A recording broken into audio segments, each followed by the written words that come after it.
Hey, what's up, everyone? Welcome back to another Friday night hangout. Appreciate you guys hanging out, waiting for me. Just getting some things, last minute things that popped up before I came on live. Appreciate you guys, your patience. Hope you guys are having a great night. I just want to say, got some people in the chat already. Hey, Peter, how you doing, buddy? Thanks for coming in. Brendan, how you doing, buddy? Thanks for stopping by. We were just over on Brandon Sparks' channel. He was on live, and James was on there too. Storage Scavenger. He was on live with Brandon. Make sure if you guys didn't catch that, you guys can go ahead and rewatch that, so you guys could hear all the good information that was shared, and a lot of great YouTube information and stuff to help you better your YouTube channel and all that good stuff. So make sure you guys go check out Brandon's YouTube channel for all that good stuff. How you doing, Houston Reseller? Hey, buddy. How you doing? And if you guys don't know yet, I'll be on live tomorrow on the Houston Resellers YouTube channel with Simon and Hannah. We're gonna do a little dialogue of eBay versus Macari. So since I'm the Macari, I'm not gonna say the Macari king, but since I'm well known that I'm the one that only does it fully with Macari, we'll be talking about some insights about Macari, what makes Macari a great platform, and all that good stuff. But if you guys want to know more about all that stuff, make sure you guys tune in tomorrow on the Houston Resellers YouTube channel. I'll be on live, and make sure you guys come down and hang out with us. It should be a fun, like I said, conversation, and a lot of good information will be shared tomorrow. So just wanted to put that out there. Hello, Wendy. How you doing? How you doing? Thanks for coming in. Always appreciate you coming in.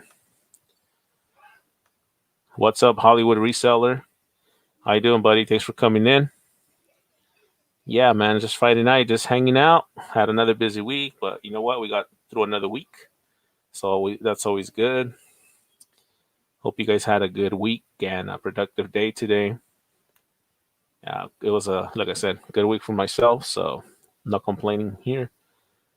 Yeah, we're getting closer to Christmas. A lot of stuff's been shipped out. I know there's a lot of delays already with the USPS, which is the United States Postal Service, with packages taking longer to arrive because of the holidays, and then plus so many other people that are online shopping now. So it's kind of making all that kind of crazy. And I know a couple of you guys have touched on that. And it's funny that I'm talking about this now. And One Day at a Time Reseller, how you doing, buddy? Thanks for coming in. As I was just talking about the delays with the shipments, he just put out a video talking about all this stuff that I'm talking about the delays because of the holidays and all that stuff. So if you guys have a chance, go check out One Day at a Time Reseller's video. He just talked about what I'm talking about right now, about the delays with the packages and dealing with customer service and all that stuff. So make sure later on or tomorrow when you guys get a chance, hit up One Day at a Time Reseller's channel and check out his content about how he pretty much breaks it down, about what I just said. But I won't give up any more information. You guys want to know more about it, make sure you guys check out the video for more info on that. Yes, sir. But yeah, other than that, it's been a good day. And like I said, I've been I wasn't as busy today as I was the rest of the days, but busy enough to where I still had a lot of packages to pack and all that good stuff. So yeah, no problem, Q. Anytime, brother. Yeah, man. Make sure you drop your link to your video so they could watch it, or they could go down there and and they know what to watch for your YouTube channel or your video. I mean, sorry. Brandon. Hello, Angie. How you doing? Thanks for coming in. Appreciate you coming in and stopping by as well. And make sure you guys check out Angie Resel's channel. She's doing the I think, correct me if I'm wrong, Angie, but I believe she's doing the 12 days of Christmas. I think she is. No. Make sure you guys check it out. Check out her channel. Make sure you go show her some support. Hello, Marie. Congratulations on the new blessing. I'm glad that your I'm not sure if it was a granddaughter or grandson who was born to you and Justin. So congratulations also to Justin on that. I'm glad the baby was born safe and sound, and that your daughter is doing safe also. So metal, yeah. Well, it's my cousin plays in this band. It's called Metal 101. They're on Facebook. You can look them up. They play nothing but like 80s metal, heavy metal music, and 90s, like, all that old stuff. So yeah, that's what that means. Metal 101. Let's see. Been busy today with lots of packing, organizing, and merch. Yeah, that's how it is, man. That's how it's been for me all week. And yes, tomorrow's the last day, final giveaway day. Yeah, see. Make sure you guys check out Angie's video tomorrow, her live. Tomorrow's the last day for the final giveaway, so make sure you guys check out her video. Make sure you go show her some support, and make sure you like her videos. And if you guys are not subscribed to Angie, make sure you guys do. If you guys like her content, hit the subscribe button and hit the notifications as well. You're welcome, Marie. Oh, grandson, yeah, that's awesome. Anytime, Justin. I think when you have a baby, a grandchild born, it's just such a blessing, and it's a wonderful feeling, and especially when you know your daughter and the grandson are doing healthy and are safe. That's just the cherry on top, like they say.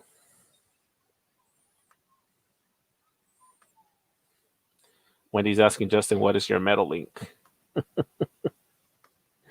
Thanks for joining my stream, bro. Yeah, anytime, Brandon. I'm always there, buddy. It was good. It was a lot of good dialogue, and it was a lot of good information. And like I said, I always like to come in and get a refresher on certain stuff. And you know, even though I know this stuff, but it's always good to hear this like as a refresher, where you'd be like, okay, well, I remember this, but I had forgot about this. So yeah, keep doing what you're doing, man. I appreciate it. And like I said, if you guys want to know more about how to grow your YouTube channel organically, the right way, and how to do, you know, not do the sub for sub thing, but kind of do it organically and do it the right way, check out Brandon Sparks' channel, and you won't be disappointed. He touched pretty much all the topics on YouTube, and he's been talking a lot about the YouTube Shorts too. So a lot of good videos on this YouTube channel. Next grandbaby will be hearing about 90 days. That is awesome. See, that's a double blessing right there. That is awesome. Hey, Nate, how you doing, buddy? Hope you're doing good. Hope everything's all good with you. Oh, okay. Yeah. Yeah, Wendy. He's talking about the shirt I'm wearing. See how it says Metal 101? It says established 2002. Yeah.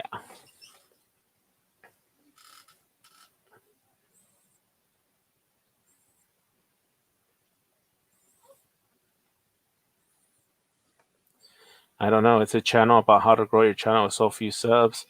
Well, one thing that I could share with you on that, Nate, is that Brandon Sparks had another channel, which was actually his kids' channel.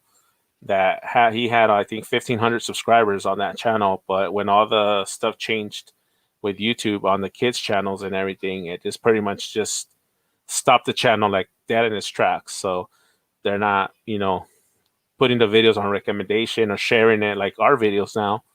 So yeah, after doing that for a couple of years, he decided to do what he's doing now on his own with the knowledge that he learned and pretty much the other knowledge that he learns along the way, which he shares with everybody. So yeah, but yeah. He like I said, I've known him for years, so he's been around for a couple of years. So that's one of the channels that he brought up before he started this one. The only reason he has a low count because he started the channel from scratch, from 0 subscribers. Hey Craig, how you doing, buddy? Hope all is good. Yeah, it's understandable. It's understandable.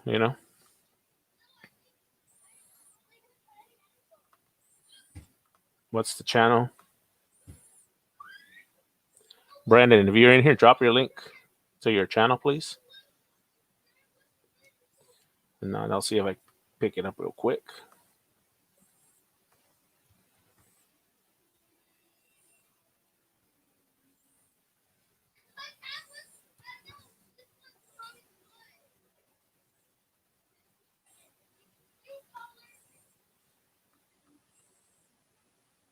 All right, here we go. I think I found it.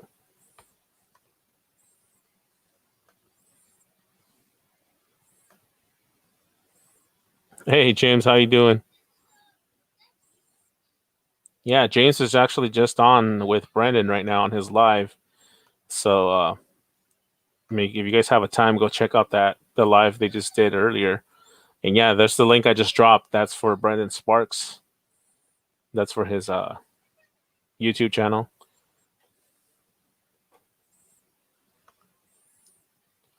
Oh, tell her I said thank you, Brandon. Tell Jessica I said hello too, and hope she's doing well. Hopefully, I'll once all this craziness is over, I'll come out to hang out with you guys again in Vegas. Hey, January House, how you doing, buddy? Thanks for coming in. Thanks for coming in, Mike. I know it's late out there in your neck of the woods, but I appreciate you coming in. Hey, Luis, are you a Raiders fan? Yes, I am. Q, I am a Raiders fan. Hey, Dan, how you doing, buddy? Thanks for coming in. Hope all is good with you.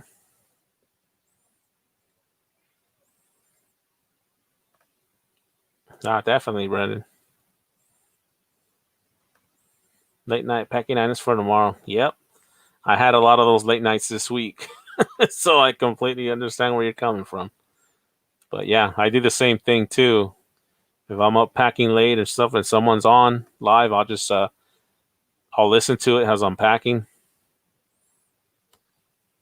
Just to kind of keep going, kind of keep you motivated to pack and stuff. So yeah, and I was listening to your guys' auction on Thursday with Sanford and Danielle for a while, and then when you guys ended, I just kept going. I put on some music and just kept rolling, just relaxing. It's the weekend, yeah, brother. I feel you on that. I just made my first sale for Saturday. Woohoo! That's awesome, Mike. See, you should hang out with us more often. Maybe it'll help boost your sales for the Saturdays. That's awesome. That is awesome. Yeah, I appreciate everybody coming in, hanging out on this Friday night. Out here in California, it's cold tonight, but I'm not wearing a sweater today because the heater actually turned on early tonight. So, not like the other night where I was wearing my hoodie because it was really cold. And then I was outside with walking the dog. So, yeah, it's 52 degrees right now here in California. It's supposed to go down to 46 tonight. So, yeah, it's going to be pretty chilly tonight.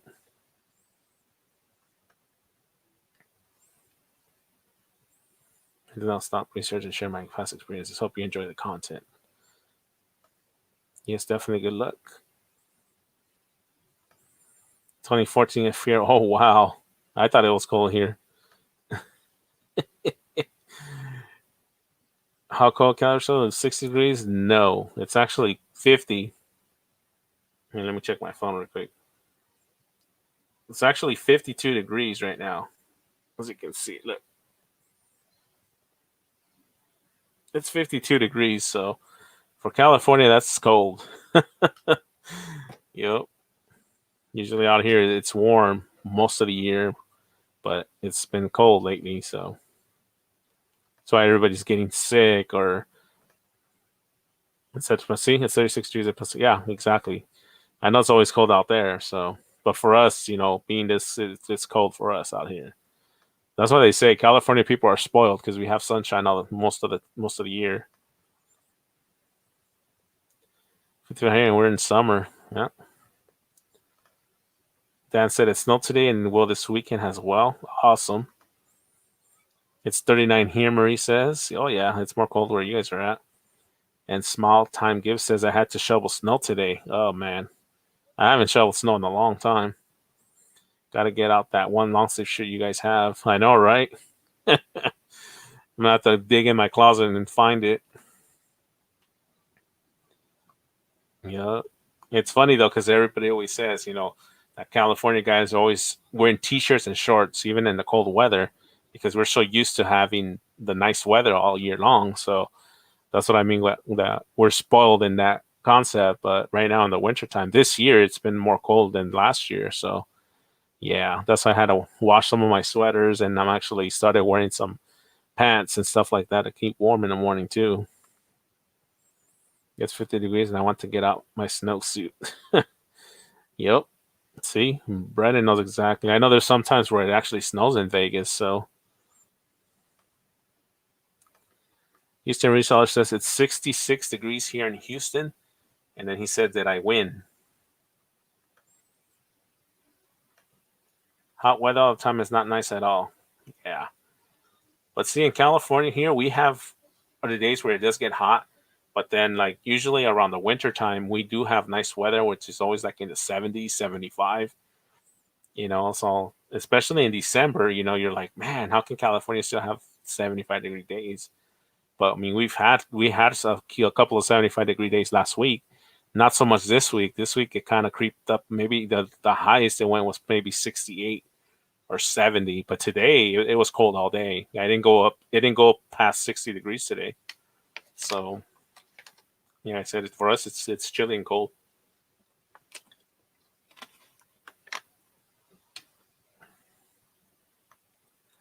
Where he says no, Houston, Nate wins. It's summer there. When it's 50 and sunny here, it feels good.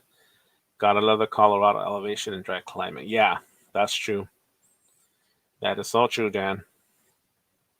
I agree with you on that. Colorado has some nice weather, though.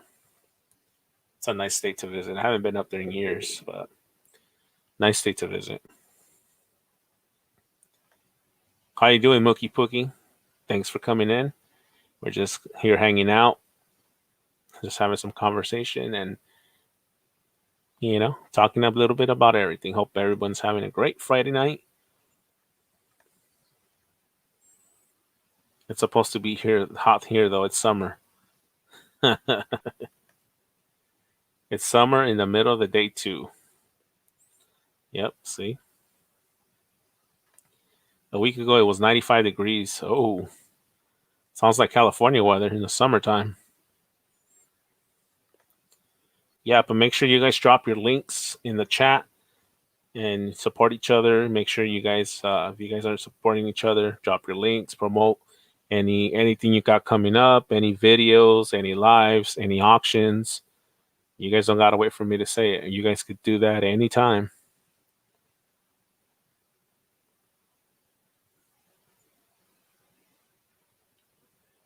It's 41 degrees and raining here, Mookie Pookie says. Yep. Scoping out Walmart for after Christmas sales. Yeah, there's going to be quite a few at Walmart and Target. So make sure you guys don't sleep on that. I know a lot of the stores are still have the stuff on clearance, all the Thanksgiving stuff. So make sure you guys check all that stuff out. Give you guys some more stuff to source.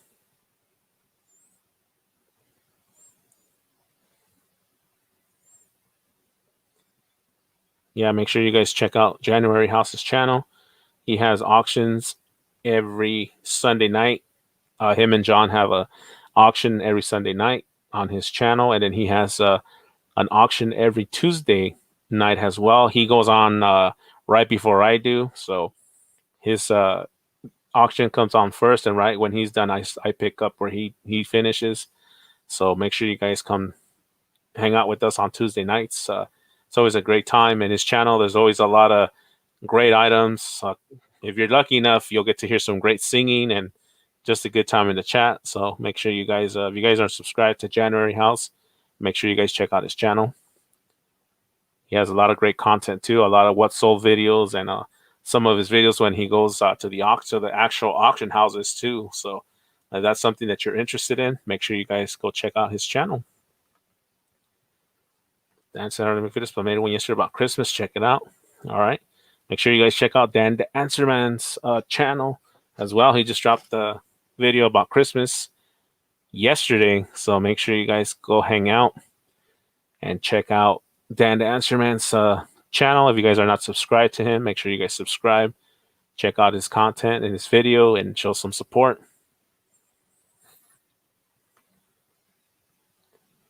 Yeah, and then tomorrow, Houston Resale is going to have the live chat, the eBay versus Macari. That should be a fun live with their special guest, Cali Reseller Luis. I don't know who that guy is, but I'll check it out.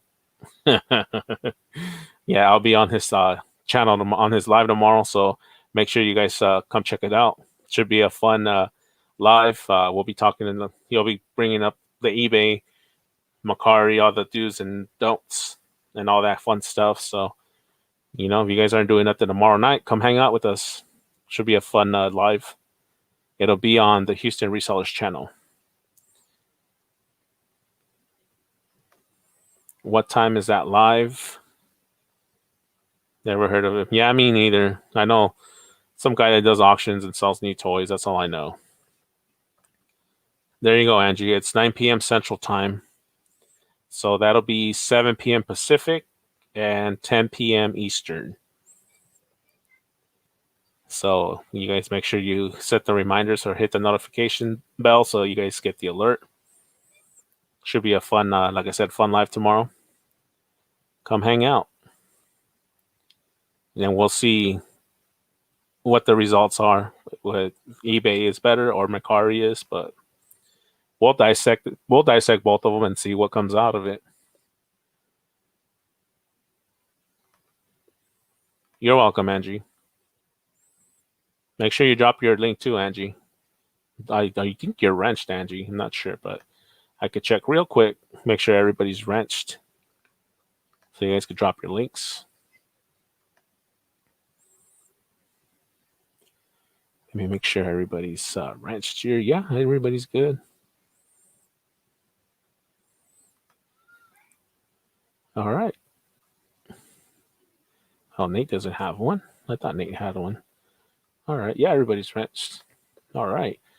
So Mookie says, so what's new with you, Luis? Nothing much. Just same old, same old. Just packing, selling. I actually went 2 times this week to drop off toys for the Toys for Tots, and I'm actually going to go again tomorrow to drop off more toys that I have to donate.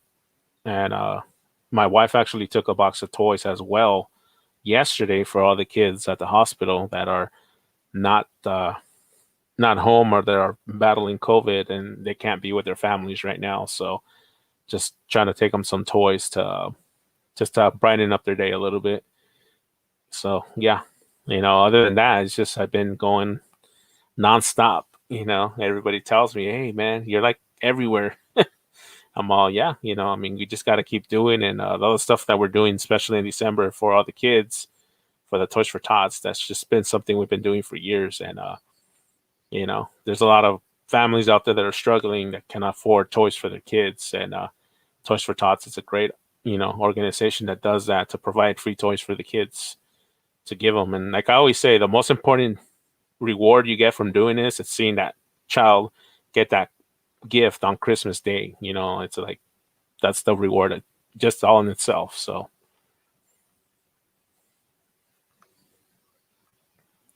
thanks, Dan. Yeah, I do it because I'm in a position where I can do it, so I do it. And I know a lot of people in the community have been doing the same thing, donating for Toys for Tots and all that good stuff. So, like I said, this is one of the greatest communities I've been a part of, so it's been awesome. Got to get the toys in by next week in here. Yeah, I know. That's why I've been going a lot this week to drop off because every time the guy sees me, he's already like, nope, don't drop it off in the boxes. You got to take it around the back. Take it around the back. If not, you're gonna fill up my box. So he already knows me, but it's funny though. When he sees me, he's just like, more. I'm like, yeah, here you go. There's more. So yeah. I mean, I have kids, so I know, how it would be so heartbreaking for me if I didn't have money to buy Christmas gifts for my kids, especially when they're kids. I mean, I think every child should receive a gift on Christmas Day. But yeah, that's what's been going on with me. And just like I said, our mindful merchants lives every Monday, auctions every Tuesday, and then doing these lives on Friday nights, the hangouts, and then tomorrow not Hollywood, Houston reseller. Sorry, I'm gonna be on his channel live tomorrow, and that's gonna be the way I'm gonna end my year. But once January starts, then I'll be getting involved in some more stuff that I'll be putting out in the near future. So I'm like nonstop with everything. That's awesome. Bro. Thanks, New England Fish. I appreciate it. Like I said, I do it because I'm in a position where I can do it. So I've been donating a lot of the stuff on behalf of the reseller community. So they've been grateful, thanking us and telling us for all the donations and stuff that we've been doing. And I mean, I'm not doing it for recognition. I'm just doing it because just us as humans, it's just something that I like to do and be part of. So yeah, if you guys are out there and you guys could donate, feel free to do so. Yeah, Brandon, exactly. Especially in these times right now where the kids are at home most of the time because of what's going on. So yeah, it's rough for a lot of families. I mean, I know I have a couple of friends that they're struggling, financially because of work or they can't work for whatever reason. So, I've been able to reach out to a few of them and drop off some toys to them for their kids as well.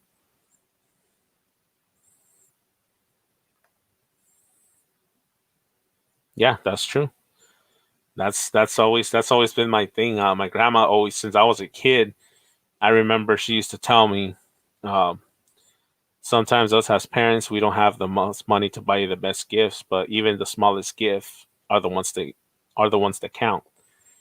And yeah, we did. I didn't grow up in a middle class, nothing. I grew up in a low income home when I was a kid, so we were lucky enough if we were able to get some good presents. I mean, there was years where we did get good stuff, and there was other years where maybe we just got a bag of marbles for Christmas, but it still made it exciting because you still got something. So, I mean, me being the oldest out of five brothers, it was hard for my parents to provide for us. But like I said, this is how I learned the whole reseller game through my father when he started doing all the stuff he was doing. And I was only 8 years old when I started learning the resale game. So, all this that I do now, it's thanks to my father for teaching me that, and for me to learn all this stuff to do. Can we find each other on Macari, or does Macari not allow that? Yeah, you can find me on there if you're on there. I can find you if you're just look for my name on there, and or not just drop what your name's on, and I could look for you and I could add you as a friend.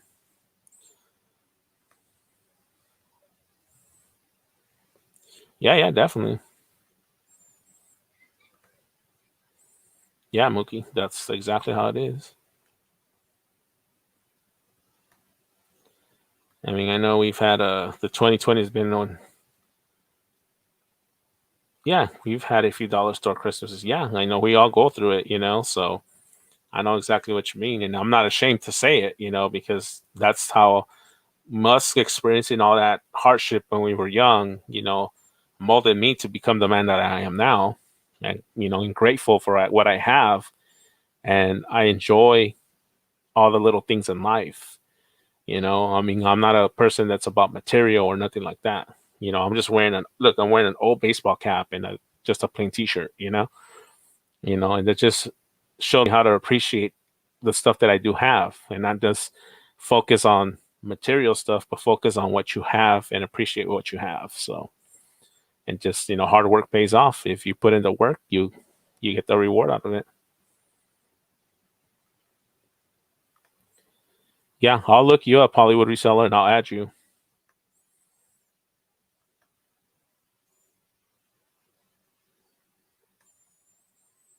Yeah, guys. So, like I said, I know, like I said, it's the holidays. And I know some of us are on different levels of reselling, and some of us are beginning, some of us are veterans, some of us are experienced, and others are just just trying to figure it out still. Doesn't matter who you are. If you ever get stuck or you need any advice or any help, reach out to me.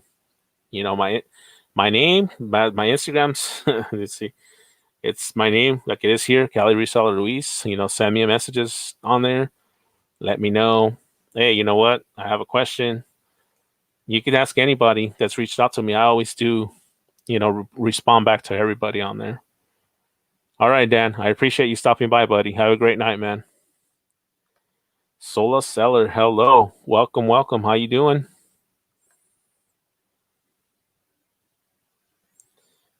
I remember all I wanted was a phone in my room with three-way calling. Oh man, that's some back in the day stuff. Hello, Amber. How you doing? Thanks for coming in. Stop with the three-way calling. I know, right? Oh my god. I remember my cousins they used to do the three-way calling and my aunt used to get so mad because she was trying to call, but it would be a busy signal because they were on three-way. Oh my god. So I remember those days. Hey, how you doing? The cap guy. Thanks for coming in, man. Yeah, man. Appreciate you jumping in before you go to bed. That's awesome. Make sure you drop your link. Oh, know anything about silverware? I posted photos on my Instagram. Just wondering if it's worth getting into. I'm not familiar with silverware, but if anybody in the chat does have experience with silverware and want to look at Solar Seller's Instagram to give her some information on the silverware, I'm sure she would appreciate it. I'm not too familiar with silverware. I haven't really messed with silverware. So, how you doing, 3Gen? Thanks for coming in, buddy. And a 20-foot cord. Damn, we're dating ourselves. I know, right? I remember that.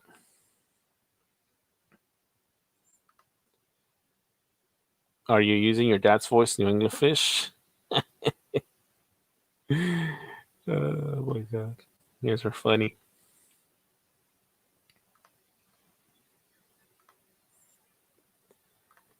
Yep, that is awesome.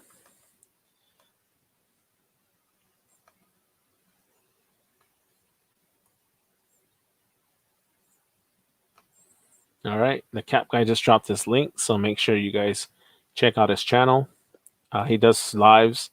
I've caught a couple of his lives the last couple of days that I've been packing, so make sure you guys check out his channel. If you guys like his content, don't forget to subscribe and hit the notification bell.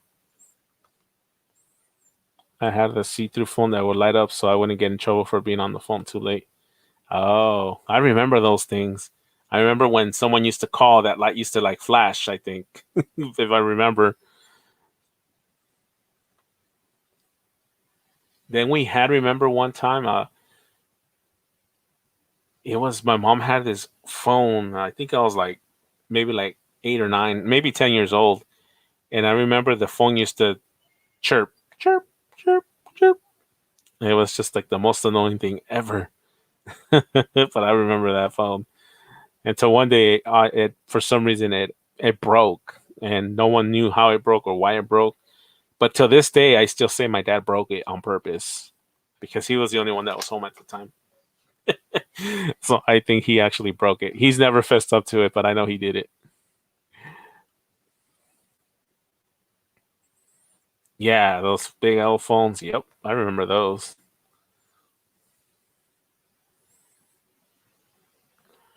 Anyone know what happened to golden finger pickers? I didn't see a.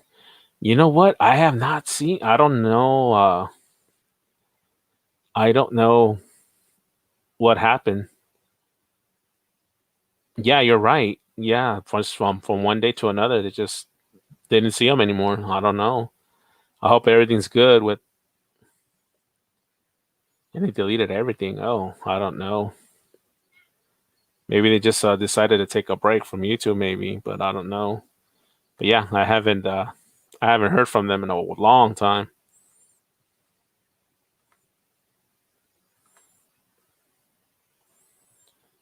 Thanks, Marie, for putting the link up.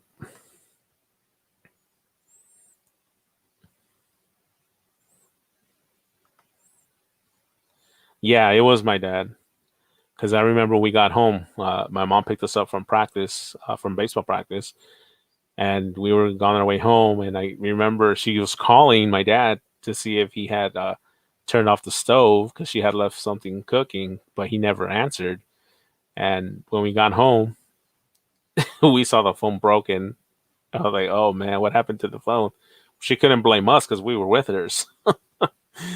Yeah, I just went to the channel 70K subs and no contest. I don't know that is odd. Hopefully they struck gold. Has some health issues. Oh, okay. Yeah, maybe they're just taking a break, you know? Yeah, they have a great channel. Yeah, I saw a couple of their videos as well. Hope, just to say that Chad has some health issues. Maybe they're just taking a break from it for right now. And hopefully Chad's doing okay. Yeah, they made some awesome videos too. Hopefully, Angie, if they did hit the lottery, that's awesome. Yeah, I mean, if anybody ever hears from them, let us know and let them know that we're still asking about them.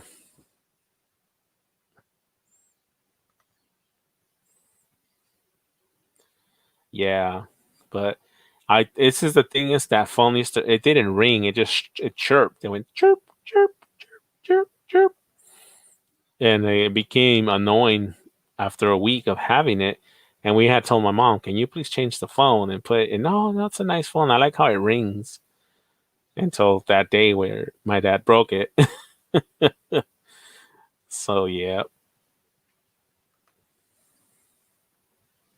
I saw a video a while back. He was recovering health wise. Yeah, hopefully he's doing good. Yeah, yeah. We're sending positive vibes to him. Como Luis, chirp, chirp, chirp, chirp. Man, see, now I'm gonna dream about that damn phone tonight when I go to sleep. But it's funny though how you remember things like that when you're a kid. Sometimes you remember the craziest things, or you just remember the most odd things. And that's one of my memories from my childhood. Eastern Resell is just laughing at me. I was just clearing my throat. That's all. Yeah, but yep. But yeah, drop the link if anybody wants to hop on for a little bit, say hi, or promote whatever you guys got going on. Feel free to jump on. My platform's always open to anybody and everybody. So anybody wants to hop on and say hello or just promote anything you guys got going on, feel free to. But yeah. Yeah, tomorrow should be this weekend should be another productive weekend. I actually got to check on my on not on mine, but on the kids' gumball machines tomorrow. So I gotta go to the barbershop. I gotta go to Pet Boys. What other one do I have to check?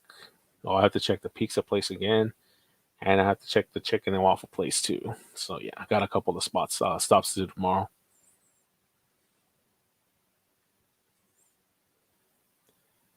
So yeah, like I said, passive income, gotta love it.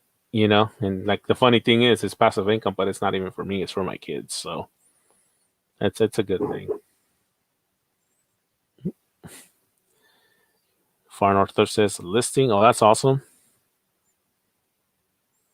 That's awesome. Can't because I feel like we'll have anything to talk about tomorrow on the live. Well, tomorrow we're gonna talk about eBay and Macari. We're not really talking about that right now, but it's all good, bro. No worries. Tomorrow I'm thrifting all day. Don't forget to hit thumbs for calorie research. Thank you, Mookie. I appreciate that. I'm gonna miss yard sales tomorrow because I have to work. My cousin let me go check his stuff out tonight. Okay. Yeah, well, like I said, me besides checking the gumball machines, I'm gonna stop at my honey hole, see if I can find some more stuff. I mean, I've been finding some great stuff on at that place. So thank you, all you new subscribers. I subbed you back, and I'm two away from 500. Thanks, Luis. Anytime, buddy. Appreciate you coming by and hanging out with us. And like I said, guys, check out his content. He goes live as well, and he has some good content. So make sure you guys check out the Cap Guy. If you guys don't know who he is, then it's a perfect opportunity to check out his channel and find out what he's about, and check out his content and get to know him personally. So that's awesome, man. Yeah, no problem, man. I've said it once and I've said it millions of times. I support everybody and anybody, whether you're the small channel that's right here or you're the channel that has 100K up here. I treat everybody the same. I show everybody the same respect. And the way I see it, one person is not above all of us. The way I see everybody is we're all the same. So that's how we got to see things. And that's what I'm all about. And JT, yep.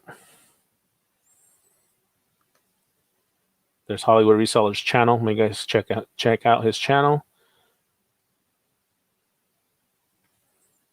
If you haven't subscribed to his channel, check it out. I know he did a video about handing out the masks to the homeless in the LA Hollywood area. So if you guys haven't checked out his video, make sure you guys check it out. He's showing different videos, but he's also showing about how he gives back to the community, and he's helping out the less fortunate, which is awesome. What he's doing. Finding a huge lot of video games. Damn, that's pretty good, bro. Just spent the last 3 hours downstairs sorting baseball and hockey cards. Yeah. One thing with sports cards, they're very time consuming. It's, yeah, it is. It's very consuming to sort them out and get them down to different categories. Okay. Thank you, Q. What's up, Wes? Thanks for coming in, bro. Hope you're doing good. We're just here hanging out. Just catching up a little bit with all my fellow resellers. Get it, Bobby. Yup. And Angie just confirmed that he hit 500 subscribers. Congratulations, bro. That's what it's all about. I'm glad you were able to hit that milestone on my live. So that is awesome.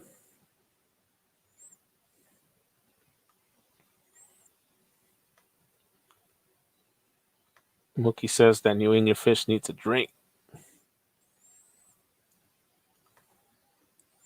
Congratulations, Bobby. Far North Thrift Shifts, they're just starting out as well. We've all started, like I said, from no subscribers to where we're at now. So make sure you guys support each other. That is awesome. Far North Thrift right now, it's 9:47 p.m. here in California.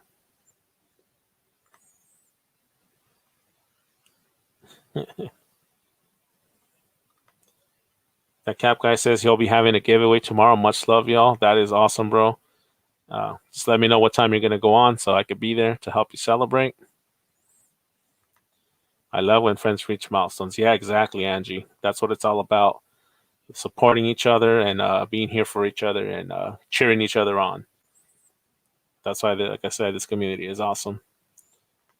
Hey, Punisher, how you doing, buddy?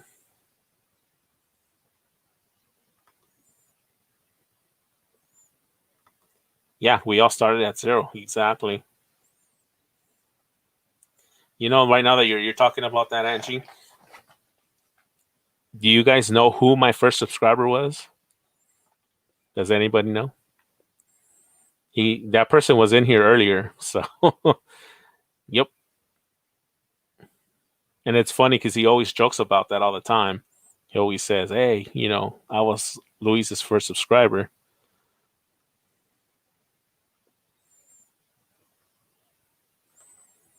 Yeah, I also follow the Cap Guy on Instagram too. Yeah, Houston Reseller hit his first milestone of 100 subscribers here on my live too a couple weeks ago too. Yeah, man. So like I said, left and right, people are hitting milestones in here. So that is awesome. I'm glad that you guys are hitting your milestones, and I'm glad to be part of it. Makes it that much exciting, you know.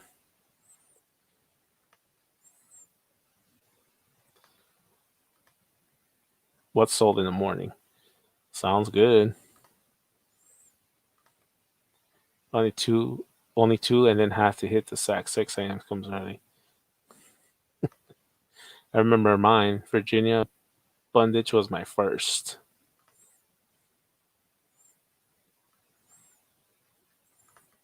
I got drunk. Yeah, that night that Houston Risola hit his first 100, he was drunk. I remember that live that night, and I think something was happening across at his neighbor's house. I think they were fighting or something. So yeah, let's see. Mine was Vicky Porter.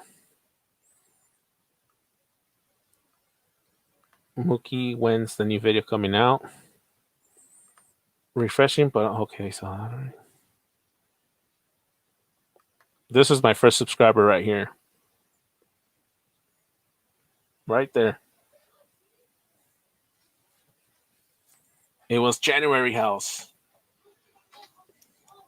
I know we talk about that all the time. So, well, he brings it up sometimes, and he tells people when they ask, "Hey, who was your first subscriber?" He's like, "I was his first subscriber." But yeah, Mike was my first subscriber, so he always says that when I make it big, not to forget about him. How do you say, Mike? When I become YouTube famous? Yeah, it was my January House. He was my first sub.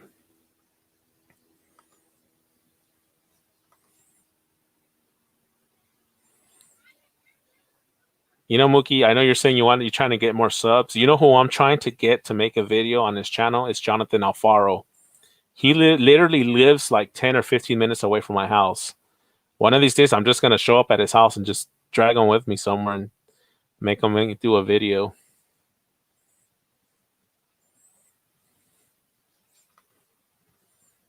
Yep, it was Mike. Who gets a sympathy card, Kelly or Mike? Oh my god. Yeah, thanks, Mike. I appreciate it.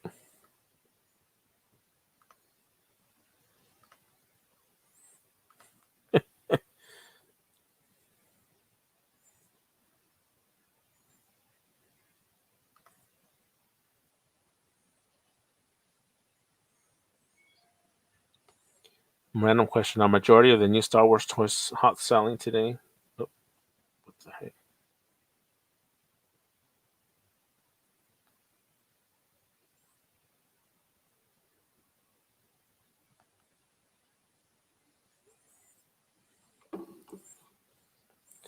If anybody has any intel on that for Hollywood reseller, I know there's some, but it depends though. Those could be some tricky sometimes. And yeah, Mookie, it's gonna happen. I've already told them. I'm gonna just show up to your house one of these days, and I'm gonna take you out to the thrift store or something with me. Me too. Jonathan needs to do a video or an auction. Yeah, I've invited him to have an auction with me before, but I know because of work sometimes he can't. He doesn't want to commit to it, but so I'm trying to get him to do some content for his YouTube channel.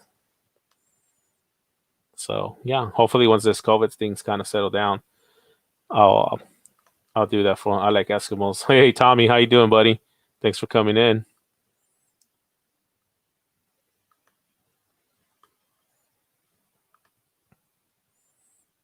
Drop your channel. I need 13 more for my first 100.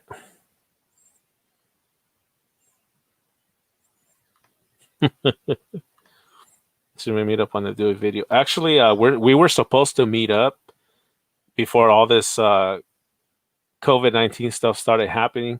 We were supposed to meet up. It was supposed to be me, Jonathan, Gary, Treasure Hustlers, and I don't know, I'm missing somebody else. Somebody else. We were supposed to all meet up and do something, but everything kind of, you know, fell apart because of the COVID stuff. But hopefully, we'll do it soon. Tommy Allen chicken tonight. Oh man, if you guys Tommy's in the house right now, man. If you guys don't follow Tommy Bernhard, make sure you guys give him a follow. He has a great live almost every other night, but good stuff on this live. So make sure if you guys are hanging out at night or you guys don't have nothing to do, check out Tommy's lives, man. He always has a lot of good stuff on his lives.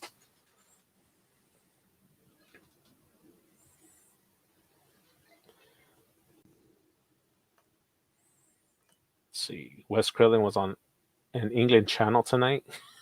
Oh my god, I haven't seen Krillin in a while. Oh, okay, there you go. Wes just put the name up there. Dang, I missed Krillin live. Yup. What's up, Sal? How you doing, buddy? Thanks for coming in. Mateo, what's up, Matt? How you doing, buddy?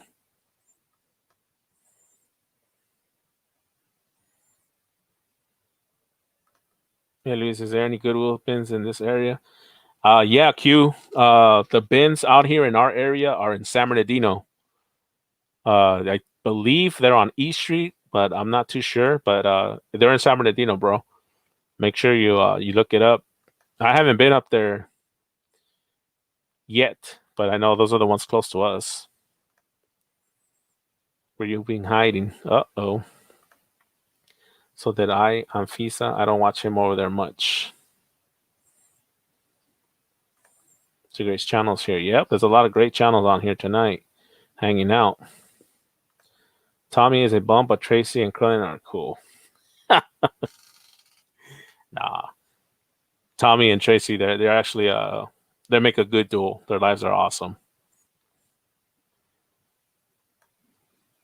I especially like that one live where I was on with you, Tommy, when I was watching, when you brought on the guy that does all the funny Donald Trump singing different songs. Man, I couldn't stop laughing that night. I think I woke up my kids because I was laughing so hard. I know it was late, but that was a good live, man.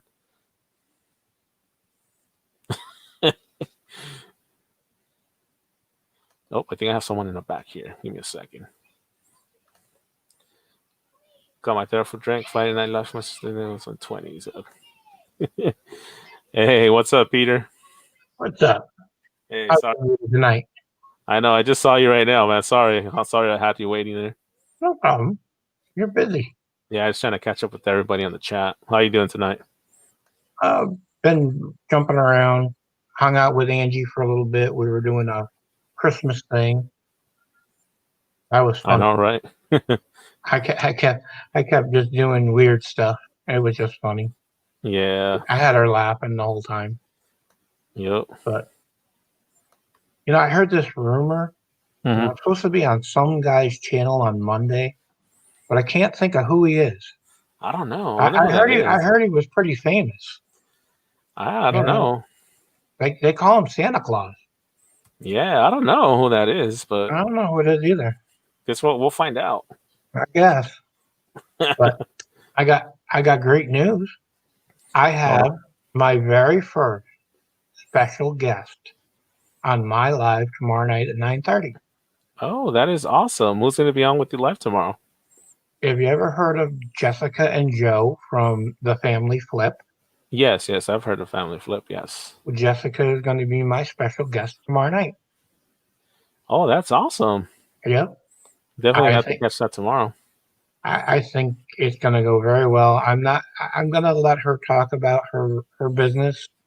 I'm not going to keep it like totally mental health because I think, a good portion of my clientele are people that come to my channel are resellers.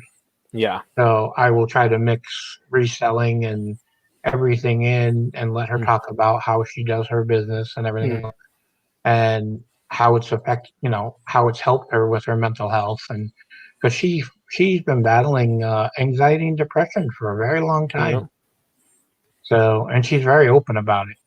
Oh, okay. So I thought that would be really awesome. And we hooked up and she was, she sent me like 3 emails saying Hmm. time, everything. I'll be there. I was like, she goes, I can't promise Joe will be there because he's got to watch the kids. But Yeah, if I definitely. can slip him in here and there, I'll get Joe to come on too. And I was like, oh, that would be fantastic. I No, would that's love to have awesome. you. That's I'm, awesome, man. Congrats, I, man. I'm I, I'm glad your show's starting to pick up some steam.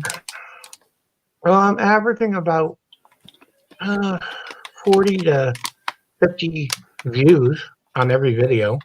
That's Um, awesome. Pretty much getting most thumbs up. I think the last video I got 2 thumbs down. That was the first time. But other than that, I've gotten all thumbs up, and I've had a ton of people. I mean, I wake up in the morning and looking through stuff, and all of a sudden I Yeah. see I'm up to 80 something subscribers. I'm like, wow, Yep. I grew overnight. I've only been on for 3 weeks. Yeah. That's So, awesome. but yeah, Louis surprised me out of the blue. He asked me what I was doing on Monday, and I was like, Yeah. uh, I don't know. And he was like, could you be on our show? I was like, Yeah. sure. Because I just got done with With uh, Emily, right? yeah, Emily. Yeah. She has been such a supporter of Yeah. my channel. It's not funny. No, I She hear is you. she is such a sweetheart. No, definitely. How you doing, Hey, Vintage Vintage. Treasures? Yeah, it's true. Uh, Like Mike says, that's how you know you're doing well, Peter. It's like you say, you know you've made it when you get your thumbs down. I got my first two. Yeah, that's what I always tell everybody. I always say, "Mom, I made it. I got thumbs down." Mhm. And they'll look You at you know, like, what? looking at you like you're crazy. Uh, I couldn't do this without the reseller community because they're my biggest supporters. I mean, everybody's advertising my channel. Yep. Everybody's been going really pushing the channel, and I couldn't be more proud of the reseller community, the mental health community. Yep. Oh, there's my big spokesman right there, There's Brandon. Brendan. How much Hey, are what's you up, this week? Peter? How much are you this week, Brandon? What do we have? Stop Two it. thousand? 2,000 this week? How's it going? I told you I got my Theraflu ready to go. So, Yeah. Yeah. How much tequila did you put in that, Brendan? hey, man. Hey. That's I'm after just the live messing. stream. Yeah, Nah.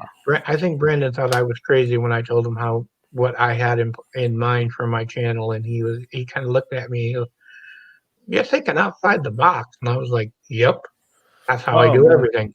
No, and that's great. And, and I've seen it. I've seen it before, and it works, and it can work. It can definitely work where you make videos and so you were talking about, let's say, like not editing your videos and just recording them through. And there's plenty of people who do that. People are so engaged within the content and they're getting so much value that Yep. you may not have to edit them out. I mean, that's your way of doing it, man. So there's no wrong way. You're still Yep. posting. So Yep. Yeah, my Exactly. philosophy is I want them to see me with my quirks. I have little episodes during my shows, yeah. so I want them to realize that not only am I here to help you, but you're helping me with my Hmm. own mental health issues. Yep. So I'm straight up forward with them, and it people are starting to get engaged, and I think with Jessica coming on tomorrow, it totally blew my mind when she agreed to come on, and I mean she's a TV personality. She's got a really good channel with her Hmm. family flips, Yep. and she's very wholesome. Her and her husband are, if you really watch their content, they're very wholesome in their content, and Yep. they're good off each other. Yep. So it was a true honor, and it humbled me that she would agree to come on my channel. This little guy who's only been on for 3 weeks, Hmm. and she's all for it. She's like, I'm in. I was like, wow. And then I get asked by Emily to come on, and that was great. And then this guy over here, he runs out of people, so he finally asked me to come on. Uh, But I mean, I'm getting busy. I mean, I like Yep. it. I like the busyness. I like that you know, I'm getting a lot of good feedback from the channel. So obviously I'm doing something right. And I'd like to expand it. I'd like to get more people involved and, have more guests and, people that are suffering from mental health come on and tell their story and, we can talk it out and help the community. Don't be And discouraged by dislikes either, man. That's something I wanted to bring all up, right. because that sometimes it can actually work in your favor, because Mhm. it shows that this video isn't being ran by bots. Mhm. Obviously, if you have 50 dislikes and 20 likes, well, then I would take a good look at that video and say, okay, what's going on here? But like you see that a lot on clickbait videos.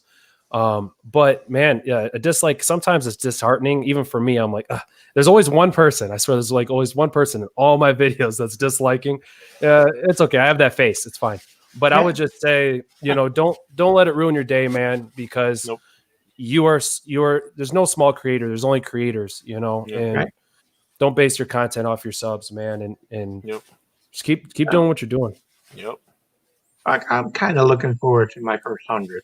I mean, I'm only, after what I've just seen just now, I'm probably down to 1090. So it's exciting, I mean, Yeah. I'm not, like I said when I did my very first video, I'm not looking for a pat on the back. I'm not looking for that YouTube plaque or anything like that. I'm just a guy who is very educated, have lived the life of a mental health patient, and I know what I'm talking about. I went to school for it. So if I can help one person every video, that's all I care about. Just keep If I showing can up, just man. That's it. I'm gonna. There ain't gonna be nothing that's gonna stop me. Yep. I don't care if I go to no subscribers and no views.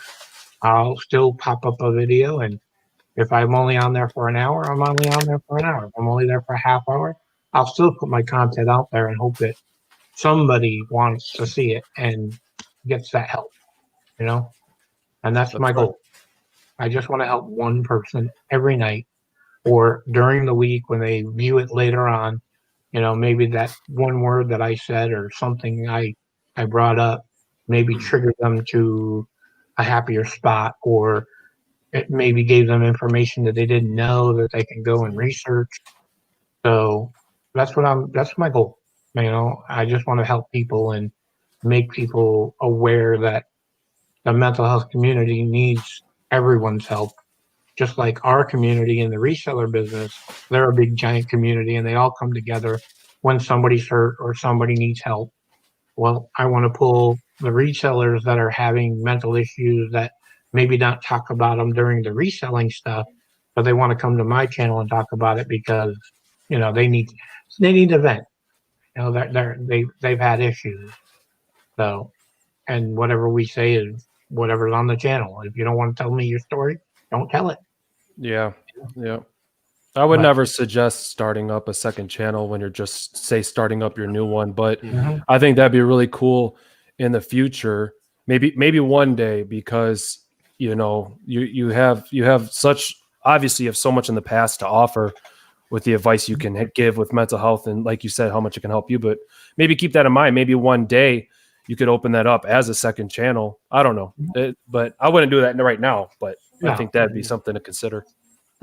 Oh yeah, and if anybody ever wanted to open their own channel, I would be the first one to say, "You want me on your panel? I'll be more than happy to be there." No doubt. That's awesome. So, like I said, I've been on Samrock Pixies every Monday now. I'm on. I told Emily anytime she wants me to hook up with her and collab, I'll be right there in a second. So, I want the mental health part of this to expand. Like, you got a million resellers. Well, now I want to get an army of mental health helpers. And I love the reseller community because, that's where I started. I met hundreds of people on the reselling, doing auctions and stuff like that. And that wasn't something I was passionate about. I'm not a reseller by trade, or I'm not.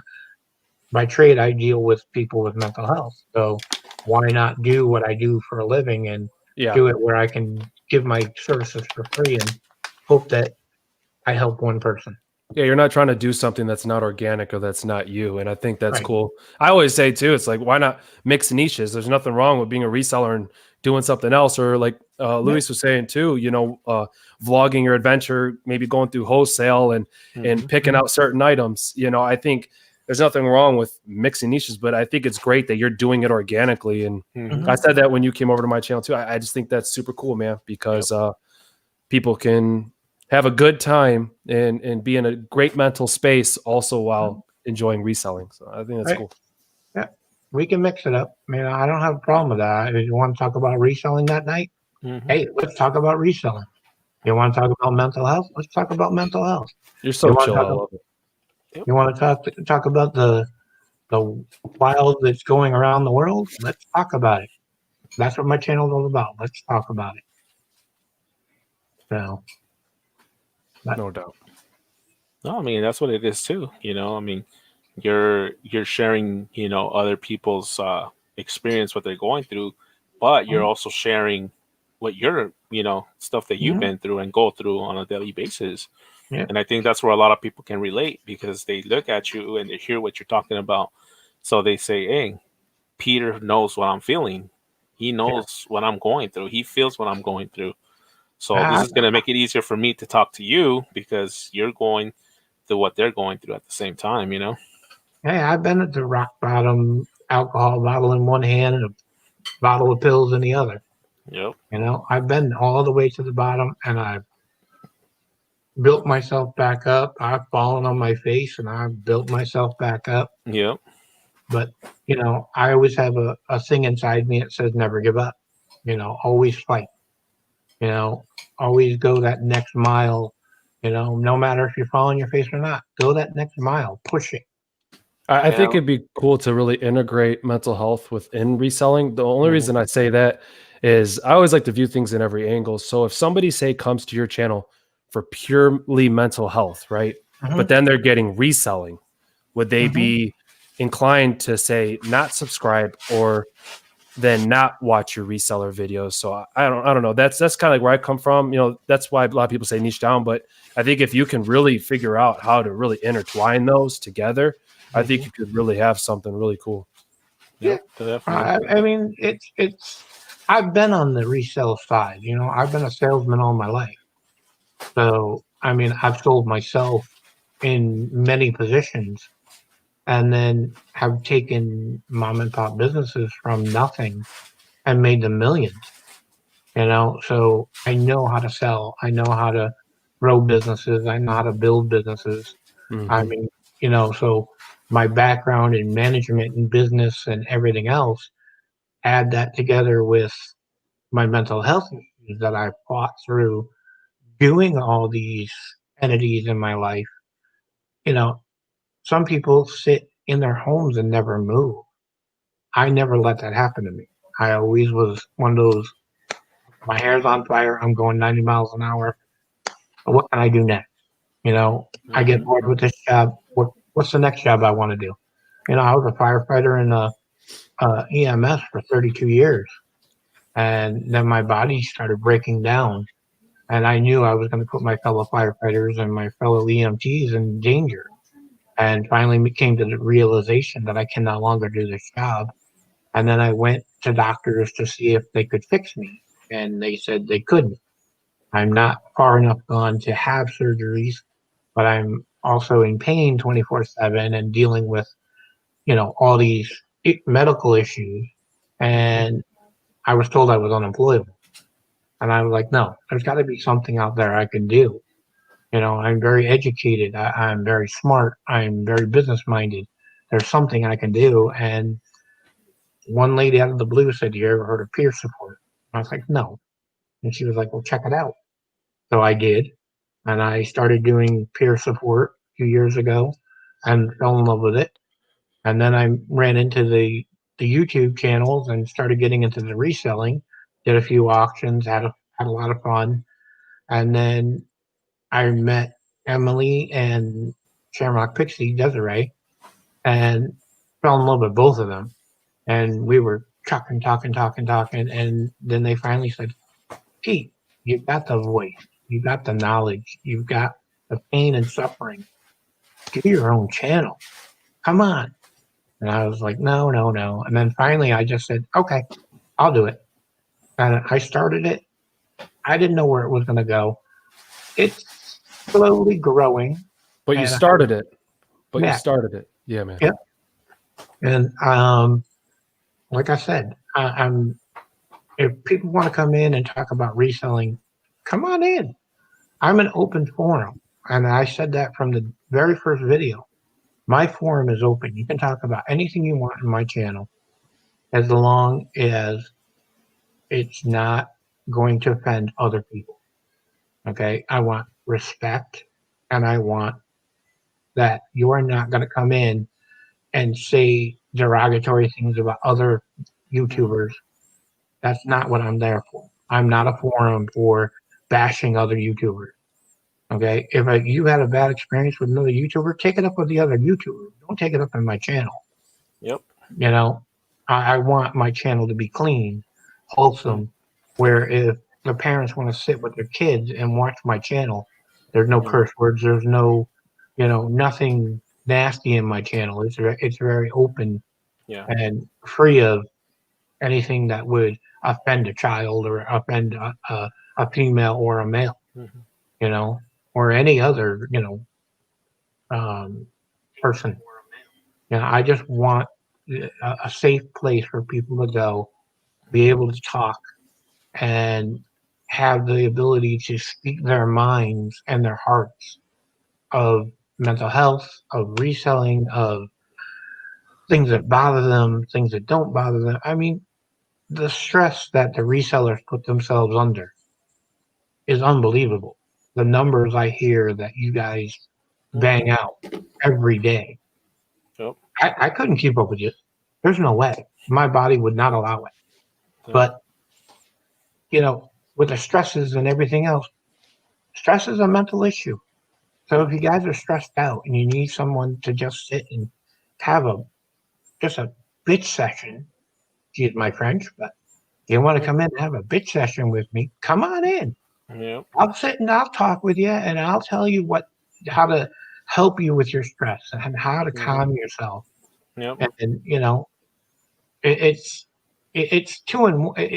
very easy to go into other platforms with mental health because so many people experience it. Some people don't even know they do. So you come in, you kind of sit in the background, you're watching, you're lurking, whatever. You might get one piece of information that you think about going, maybe I have an issue. Maybe I should go on his channel and listen to him a little more. Because I give a lot of good information.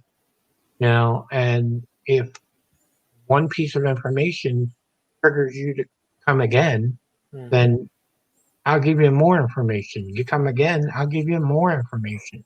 I mean, I pick a topic every week. This week is going to be about natural support. I wasn't expecting a guest, so we probably will steer away from that particular thing I have in my thumbnail. But we'll be talking about mental health. We'll be talking about anxiety and depression and how her business and her husband's business has helped them with their mental health issues. Yeah. And that's a great thing because now I'm combining two different entities, reselling and mental health, in the same platform.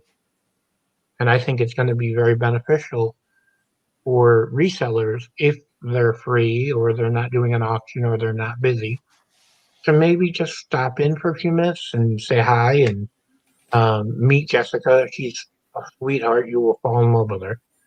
She is so down to earth and so sweet. And her and her husband together are just two peas in a pod. They're just a pit. Yeah, that's awesome. Like I said, that's awesome. What time is going to be? What time is your life going to be at tomorrow, Peter? Tomorrow night at 9:30 sharp. Okay. I'm not sure if Jessica will be there right then and there, but she'll be in sometime during the live, right? Oh yeah, and she might even be there right from the get go because Oh, okay. she was very excited Yeah, it should be to an come on.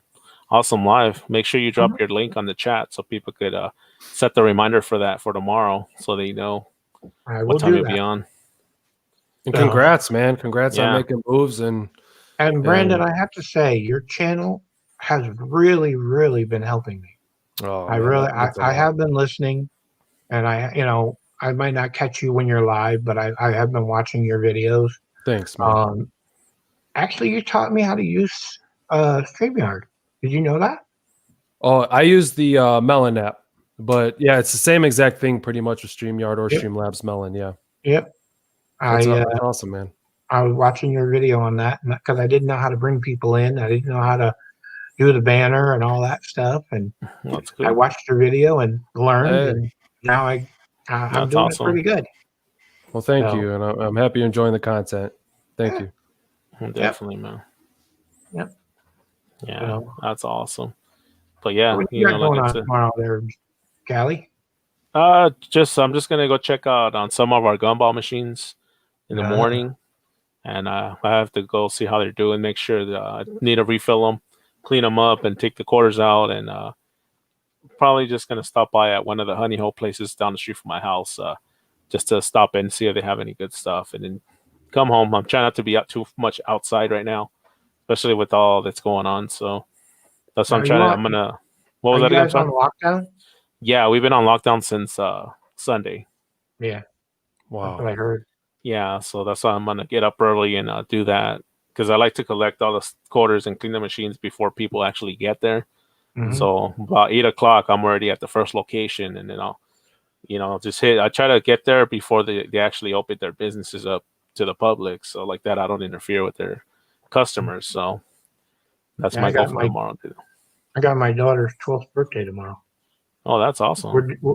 We're on semi lockdown, so Okay. because I live in New York, Yeah. so we're gonna do the drive through birthday Oh, okay. Very nice. where the family can just drive into the parking lot, give her a Yeah. gift, and then we're gonna give them cupcakes, and then they're gonna leave. Oh, You okay. know, That's awesome though. I mean, at least yeah. she'll be able to celebrate her birthday with the family. I mean, not the way not she wants to right now, but I mean, the way that things are right now, it's a good alternative to. Something. Yeah. Mhm. Well, that's why I got that Pokemon puzzle from you. 'Cause Okay, that's for her for Christmas. that's for her. Okay. I Yeah. still like Pokemon. Come on now. Yeah. I mess I, with it. Believe it or not, this little girl, 12 years old, she has over 500 cards now. I believe it. I just got her an additional 1,000. So she's gonna have like 1,500 cards on Christmas Day, and she has a lot of the halos and all that stuff. Mm-hmm. Some of them are worth some big money, and Yeah. I've already put them in the plastic card sleeves. Mhm. And she's very delicate with them. You got to see that she's got them all organized by Yeah. the different things. Yeah. I don't know anything about Pokemon. I I know still zero. got my originals, man. I still got my originals. Yeah. Hold on to those originals. Those I don't originals mess are worth some around. money. She's got tons. I just won two auctions, and that came up to an additional 1,000 cards for her for Christmas. That's awesome. She's gonna lose it. Mhm. And then I saw that puzzle. I said, "Oh, I got to get her that puzzle. She'll Yep. just love that." Yeah, that Pokemon puzzle was awesome. Yeah. Yeah. So I She's didn't gonna care what enjoy. anybody was bidding. I was going to outbid them. I was You're getting like, that's coming home. This is that's coming coming to my to house. me. Yep. Yep. I Yeah. shipped it out Wednesday, so you should be getting it I'll probably hopefully. be here tomorrow. Yeah. Yeah, you're usually very quick. You send something out, it's usually here like in 3 days. Yeah, because I usually ship out next day. Yep. I agree with Hollywood Reseller, by the way. What's that? Remember to. You're supposed to keep them in the sleeves and not touch them. Yeah. That's what I tell my son. I'm like, these aren't for play. Be a Yeah. man. You're a man now. Okay. Keep them in the Yep. sleeves. Don't put them in your Yeah. bike spokes, please. Yeah. I remember as kids, some of the kids in our neighborhood used to do that with their bikes, and Yep. I would see them do it with the good cards. I'm like, why? Oh, I want to make that sound. I'm like, okay. Yeah, there's a lot of regrets that I have in my childhood. One of them being I had a scratched up Mewtwo, no, somebody else had a scratched up Mewtwo, and I traded for my mint condition Charizard, and because I just watched the new Mewtwo movie that came out in 2000, so I was like all about Mewtwo. Oh yeah, so I still try to let it go to this day, but yeah, I'll be okay, guys. Don't worry about me. I'll be fine. Yeah. You know what I regret? Now you have to understand, I'm 58 years old, so I grew up with the real GI Joes. Oh yeah. Oh, Okay, I had the Foot Locker where you put all the equipment in, all the GI Joes in. I remember those. I had the big Jeeps. I had the 6x6. I had the submarine. I had the ship. what if you still had this, Peter? Like, what if you still had that to this day, like in the box? What do you think? You're looking at, God, probably $50,000. Yeah, That's crazy, man. I saw somebody sell just the GI Joe locker, the original one from the '60s. They just sold that for $1,500. Just the locker by itself. Yep. Nothing in it, no equipment. Yeah, there's a market for all that old GI Joe stuff. Unbelievable. That's like my wife keeps asking me, why do I keep my 42,000 comic books? Smart. I said, you know that there's comic books in there that are signed by Jack Kirby, Stan Lee, some of the greatest artists that were ever in Marvel, DC, and they're all signed, verified, pictures with me, them signing the books, the whole 9 yards, and I've got them all put away. I even have an original 1957 comic book from Classic Comics from Charleston Press.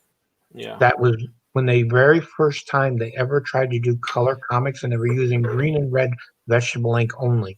Okay. So you had some people with green faces, you had some people with orange bodies. Orange bodies, yeah, I remember that. Yeah.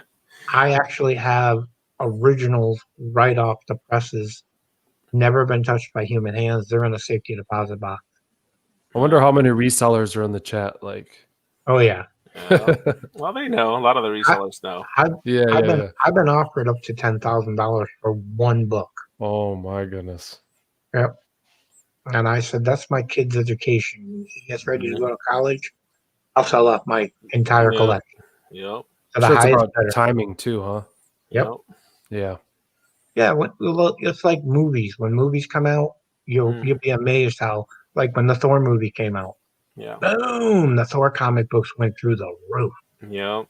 And then it was Spider-Man. The new Spider-Man came out. Oh, Spider-Man comic books. You'd spend where you normally spend 10 cents a comic. They were up to $5-6 a comic. Yeah. That's a good point. I know it's a side note, but like the Queen's Gambit. I don't know if you guys ever seen the Queen's Gambit. Oh, yeah, we watched that the other day. Chessboards are like going through the roof. Like if you look at Google Trends, just look up chessboards, and it's like, whew, it's crazy. Oh, there's a chessboard on Rob's channel from Zelda, and that. I mean, I comped it, and it's like $800 for that chessboard. And all it is an old Zelda chessboard. Yeah, I love Zelda. I love me some Zelda. But that new movie came out with it was on Netflix with all the chess stuff going on. So now chessboards are going through the roof. Yep. So it's all what people watch, and then when they go on the auctions, they're looking for those particular items because it's in their brain. Yep, definitely. So yeah, it's crazy how people, when they're looking at things on these high bid auctions and stuff like that, and you think, oh, it's only $2, but then you got to think about all the shipping and insurance and everything else. When you get the bill, it's like $62. but you might have bought the item for like $6. So the high bid auctions are very expensive, but boy, you can get some pretty awesome stuff. Yep. Other reseller says, "Are you planning on listing them soon? Has lots or waiting a bit longer?" Peter, for the comic books. She just turned 12.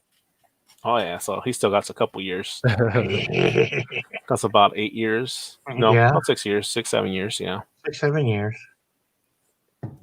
And then and I probably most of my comics will more than likely go to um, the auction in New York City Yep. because most of them are absolutely in pristine condition. They've been boxed and boarded and bagged since I got them. Mhm. So they are, every single one has white pages. They've been in the dark. They're not out sitting out getting, yellowed or anything like that. Mhm. And they're in a temperature controlled room. So, when I bring these things to auction, these people are going to like totally lose it. Yep. They're going to be like, oh my gosh, you got that comic book from I that didn't year and mint. this and that. And That's cool. You have that though. That's Yep. awesome. Yeah. I started collecting when I was 10, believe it or not. And I've always been that kind of kid that I guess it was OCD. I was Yeah. always organizing and making sure, when I touched the comic books, I had gloves on. I think that was from my grandfather because he Mhm. worked for Charleston Press, Yeah. and my grandfather always said, wear white gloves when you're touching the comics so you don't get your fingerprints on them and you don't get the oils on them. Mhm. Wow. Who would have thought? Yep. So, because he would pull them off the presses with white Mhm. gloves on. And I always thought that was strange. And his white gloves would be totally black in 10 minutes. And he'd throw those away and put another pair on. And he'd go right back to the presses and work away and move the ink back and forth and all this other stuff. But he always had white gloves on because as soon as the pages came out, I mean, the pages start like Mhm. 20 by 15 and then they've shrunk down into these Mhm. little comic books. It's amazing. Yep. So, and then back then they would put them on plates. They would actually have plates that they would make that they would acid. And I mean, I've seen the whole process growing up as a little kid, Yep. and to see how comic books were made then and now how comic books are made now digitally. Yeah. Yeah. You don't even have to leave your office; they just make them right there on a computer and Mm. come Print them out. out. Yeah. True. So, but Let's see. back in the day, they used to literally make plates for every comic, and if you could find the plates Yeah, that was now, money. oh my gosh, Yep. they're worth thousands and thousands Thousands of of dollars. dollars. Yeah. But most times, once they were done with a lot of comics, those plates were destroyed They're and destroyed. Yeah. yeah, they were remade into a new plate.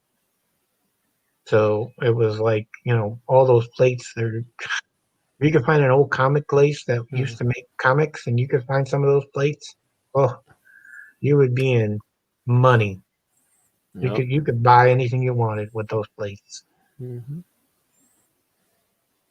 So, See, Amber said, "My son traded his Charizard. Oh man, he's 24 now, and we have his collection. That's the Charizard. Probably lost hmm, it. He is Probably. over it, but I never got over it. I had to buy it on the secondary market." She hmm, said that he traded it. I feel that. I feel Uh, yeah. oh man, he feels it deep. Yeah. yeah, that's the card that everyone's looking for right now. Yeah, it's definitely one of them. It's one of the top cards. Now, the new cards or the old cards? Old. So Oh, like the okay. first series that came out, those are the ones that everyone's looking for right now. I mean, they're going up really high price on eBay. I mean, that doesn't mean people are buying them, but Yeah. you never know. You get the right person. Yep. I mean, depends what someone's willing to pay. If they're willing to Mhm. pay up what you're selling it for, then they Yeah. will. It's just like anything else. The same thing with sports cards. The same scenario. Just like with the comics. So what do you got going on for tomorrow, Brendan? Tomorrow, Saturday. hopefully nothing. Probably Just hang out. I got my video scheduled for tomorrow morning, and then Mhm. probably work on some more content, man. That's awesome. Research. Yeah, I'm boring, So I'm sure my kids will try to keep me busy all day in some sort of way, and I'll Yeah, I'm probably sure. play Yeah. blocks and all that. And Yep. but yeah, just relaxing. Yeah, the whole family is kind of under the weather. So Oh, okay. yeah, that's why I'm just making sure I'm up on my stuff and my Theraflu just in case, No, I hear you, man. Yeah. It's just the way the weather is right now too. That's why Yeah. everyone's getting sick. We did yard work, so I think that all that stuff coming up in the air. Yep. Yep. It That's happened. true. Yep. You're right on that. What state are you in, Brenda? Las Vegas. I'm in Nevada. Big money town. Love it. Yeah, if I could if I wasn't in the military, I'd probably try to stay out here. We love it. So Who's the one that says that saying that it's the big city of bright lights and broken dreams? Yeah. I heard that. unless you're a YouTuber. Yeah, that's true. But I've heard that somewhere about Vegas. Yeah. City of big lights and broken dreams. Sounds Yeah, good. at one point in my life, when I was younger, I was supposed to actually go to Vegas and work in a casino in security. Mm-hmm. And Yeah. I thought about it, and then I went, no, I don't want the temptation. Yeah. I don't even want to go out there. And I visited. I mean, I came out and saw the hotel and the whole 9 yards, showed me where I was going to be living. And Yeah. I mean, the guy had a beautiful place for me and everything, but I don't know. Something inside me just said, don't do it, dude. Get out of here. Go home. Go back where you came from. Yeah. This is not for you. And I mulled over it overnight. And the next morning I got up. I had a breakfast meeting with him. He put a very impressive package together for me. And I kind of looked it over, and I said, no offense. This is a wonderful package. I would love to take it. But something inside is just saying, don't do it. And I usually follow my gut. Yeah. And he says, hey, you're a Marine. I understand. Yeah. Don't worry about it. It's all good, buddy. And we finished our lunch. He gave me $1,000 in chips. I went downstairs. I lost 500 in about 3.5 minutes. And then I won 3,000 and went home $3,000 richer. Nice. Worth the trip. Yep. Very nice. Hollywood Resellers asking, how's life in Vegas, Brendan? If that question is about kind of like with COVID and everything going on, yeah, they did kind of like a minor shutdown type of thing where like everything's kind of open, but really a lot of restrictions with like how many people can go. So for instance, I just got a new phone, and so yeah, they're only letting so many people in, but I think that might be up this week. But life in Vegas is good. I like you're talking about the weather and stuff. Yeah, I get super cold when it's 50. I talked about that earlier, but yeah, I love the weather. I hate summer when it's 120 degrees, but the whole rest of the year I feel like is money. But life is good, and I guess for me and my family, like everyone else, we have our own struggles, but being a creator on YouTube just keeps my mind busy. I love it. So how was it on the base with the COVID? On base, it's hit or miss. Depends on the career field. The mission goes on. So you have many people teleworking or not teleworking.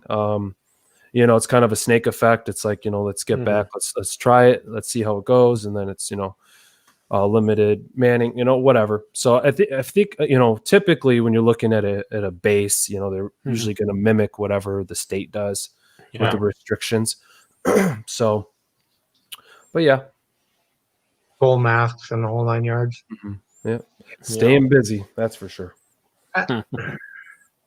Always. Yep. Oh, guys, I know my daughter's going to be up at the crack of dawn. I can just feel it. She went to bed at 8 o'clock.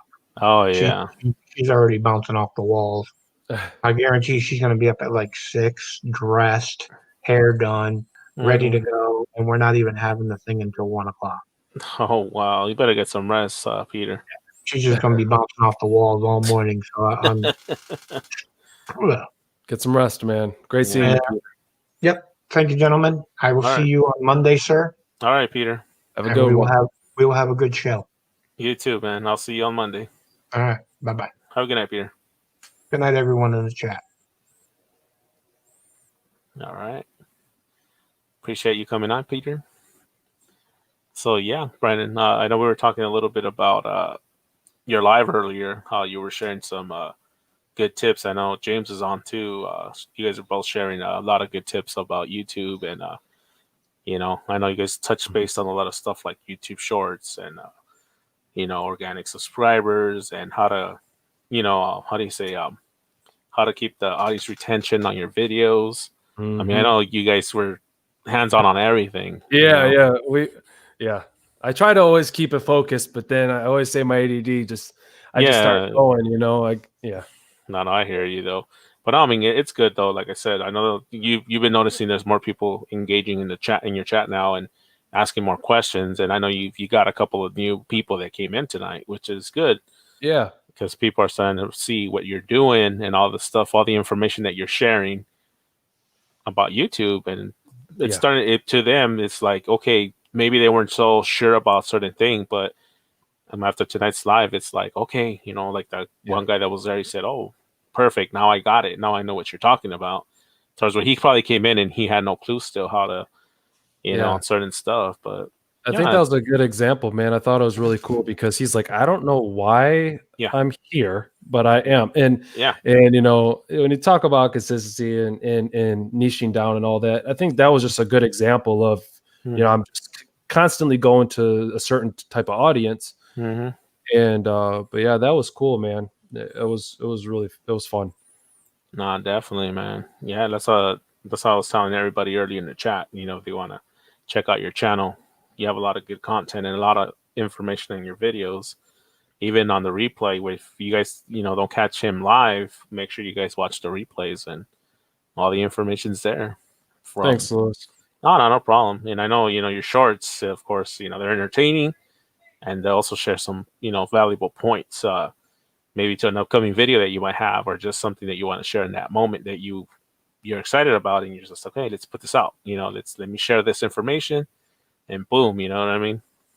Yeah, brother. Yeah, no doubt. And somebody in the chat had a valid point, and it's one where you look at subscriber count and you're like, well, why would this individual, why, and no offense taken, by a comment like that, because it's so true. And yeah, exactly.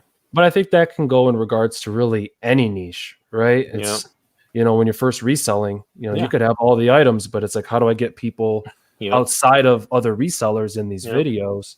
So yeah, I think it that in itself has challenges, and then letting people know, hey, I've been on for a while. But on the other hand, it's like, well, when we stop looking at subscriber counts and start looking at value, a lot of people, for the longest time, I always thought I knew what I needed to do to make videos, and I thought, until I really started looking at the analytics and learning from other big channels, and then you start seeing results. And that's the biggest thing. Like you said, how you used to be in the content creator hangouts, but when you actually start applying these things and you see results, you're like, ooh, like the stuff works, Yeah, no, definitely. I mean, if you apply it, you learn it, you apply it to what you're actually learning, then of course you're going to start seeing the results. But if you're learning it and you're not applying it to your YouTube, then you're not going to see no change, or you're not going to see no improvement, because you're not applying it, Yeah. And I think that's the thing that a lot of people don't comprehend, because they're like, yeah, I know that. But it's like, okay, if you know it, then if you would apply it, then you would see the results, Yeah, no doubt, man. Hello, Christy. Thanks for coming in. I think we have a question for you here. Yeah. There you go. What happens if you do a short that's more than 60 seconds? Let's say 70 seconds. It is no longer a shorts video. So it has to be less than 60 seconds for a shorts video. And of course, hashtag shorts in your title. Your description, you're probably going to still want a description. Don't even worry about tags. Don't even worry about your thumbnails. Don't even worry about keyword research. So that would be the quick tips I can give on shorts. But another one would be audience retention. I already talked about this in one of my videos I did, but audience retention and the amount of likes you get are going to be the two main metrics for YouTube Shorts. And the average for shorts that have blown up, the audience retention for those are 20 to 25 seconds. So you don't really even want, as we're going and learning more about this, it's going to take time. Everything takes time, but you don't have to push those shorts up to 60 seconds. If you can create value, and I mean, we're really looking at like TikTok here, but if you're looking at making a shorts video, if you can try to keep it around 30 seconds, 40 seconds, that'd probably be ideal. Yep, definitely. That's definitely true. Yeah, like it's like, I know Brendan's talked about this, about the shorts, I know it's something that's coming. He's been talking about this for a few weeks now, since even before more people started, jumping on it or asking more questions about it. But, don't be afraid to do it. Just like you said, just do the shorts, if you're not too familiar, oh, how do I do it? It's like the only way you're going to actually learn how to do it is by doing it. Yeah. Just get in there and do it. I mean, I know I'm saying this now, and I actually got to start working on the shorts too myself. So who knows? Yeah. Maybe after I get off tonight or tomorrow, I'll hopefully do my first, short. So that's the idea, to do that. So Yeah. I'm gonna post Brandon's link right now because I know someone's asking for it in the chat. Awesome. Yeah, and I feel like that goes for really any type of video. It's yeah, I don't know. I feel that YouTube Shorts are definitely valuable if you're trying to get subscribers. But I mean, on the note of subscribers, it's cool to know that this channel that I've created, within the last month and a half, I've been able to get, I think it's 140 subscribers, wherever I'm at. I don't even know. Yeah. But I think that's cool, because if you're just not even thinking about that and you're looking at the value of it, that's what it's all about. And I always talk about value, and consistency. But here's another question. It just came in. Awesome. Can shorts get monetized also? Can a YouTube Shorts video get monetized? Yes. How YouTube Shorts are rolling out is, it can take up to a couple of days for YouTube Shorts to be recognized as shorts. So I'll start with that. So if you don't know if your video has been recognized yet as a shorts video, you can find that in your analytics now. And you can go into your discovery tab in your analytics in your YouTube studio, and it'll say now YouTube Shorts. So I say that because once it's recognized as a shorts, it'll go to the YouTube Shorts. This is always hard to say. YouTube Shorts shelf. YouTube Shorts shelf. Yeah. So when it is picked up and it's in there, which is in the home screen on YouTube, and when people view it there, the time that you get in the views and everything will not count towards your monetization. Now, if somebody views it on your actual channel, that's different. They're going to then view it as just a normal video, and that will count towards your monetization. That was a good question. That was a good question. Yeah. I agree 1,000% with you. Awesome. Yeah, guys. I mean, do you guys have any more questions regarding the YouTube and all that stuff? Brandon, he's more than happy to answer any questions you guys might have. So feel free to keep asking. Yeah, make sure you guys feel free to ask Brandon some more questions if regarding to YouTube or anything else. But like I said, he's been talking about the YouTube Shorts for a couple of weeks now. So it's it's starting to, more people are starting to jump on it. And I know, like you said a couple of days ago, that it's starting to evolve. Yeah. Yeah. What's the right way? What's the wrong way for shorts? I mean, if you can keep what's up, Blue Raider? Yeah. If you can keep your YouTube Shorts videos as engaging as you can, that's going to be the way to go. Different camera angles, whatever you can try to do with what you have, that's ideal. But what I've been doing is experimenting. Yeah. I think it's harder for niches like mine, to be honest, to give it advice in a shorts. To me, I love it. If you can give me advice in 60 seconds that you would normally give in 10 minutes, like I love that. But how is that going to cross over for somebody who's looking for entertainment with YouTube Shorts?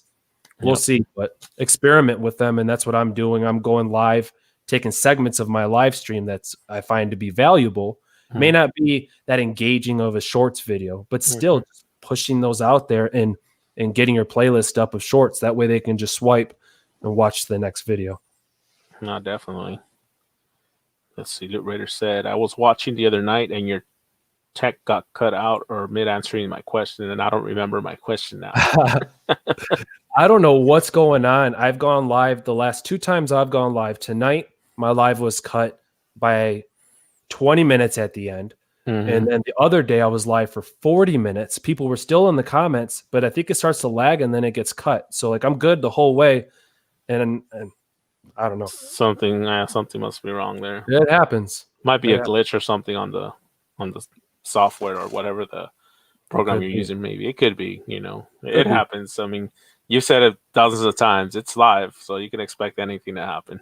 It is what it is, man. As long as people are getting value and they're coming back, that's what I'm game for. No, definitely. She said, I was sucked in and so engaged. I also like the way you show us visually how to do it. Hey, yeah, that's cool. Thank you, Loot Raider. I appreciate that. Yeah, anything I can do to help. And I know that, I'm hearing this live and I was thinking to myself before I came in here, and if there's anything I can do to give advice for the reseller community, when I think of Luis, I call you Luis, right? Yeah, but, yeah. I think you've accepted it after the last couple of years. Yeah, definitely. But for you, people know you for the high quality items that you have to resell, and your personality that you bring to the table on Friday nights to allow people like me to come in here.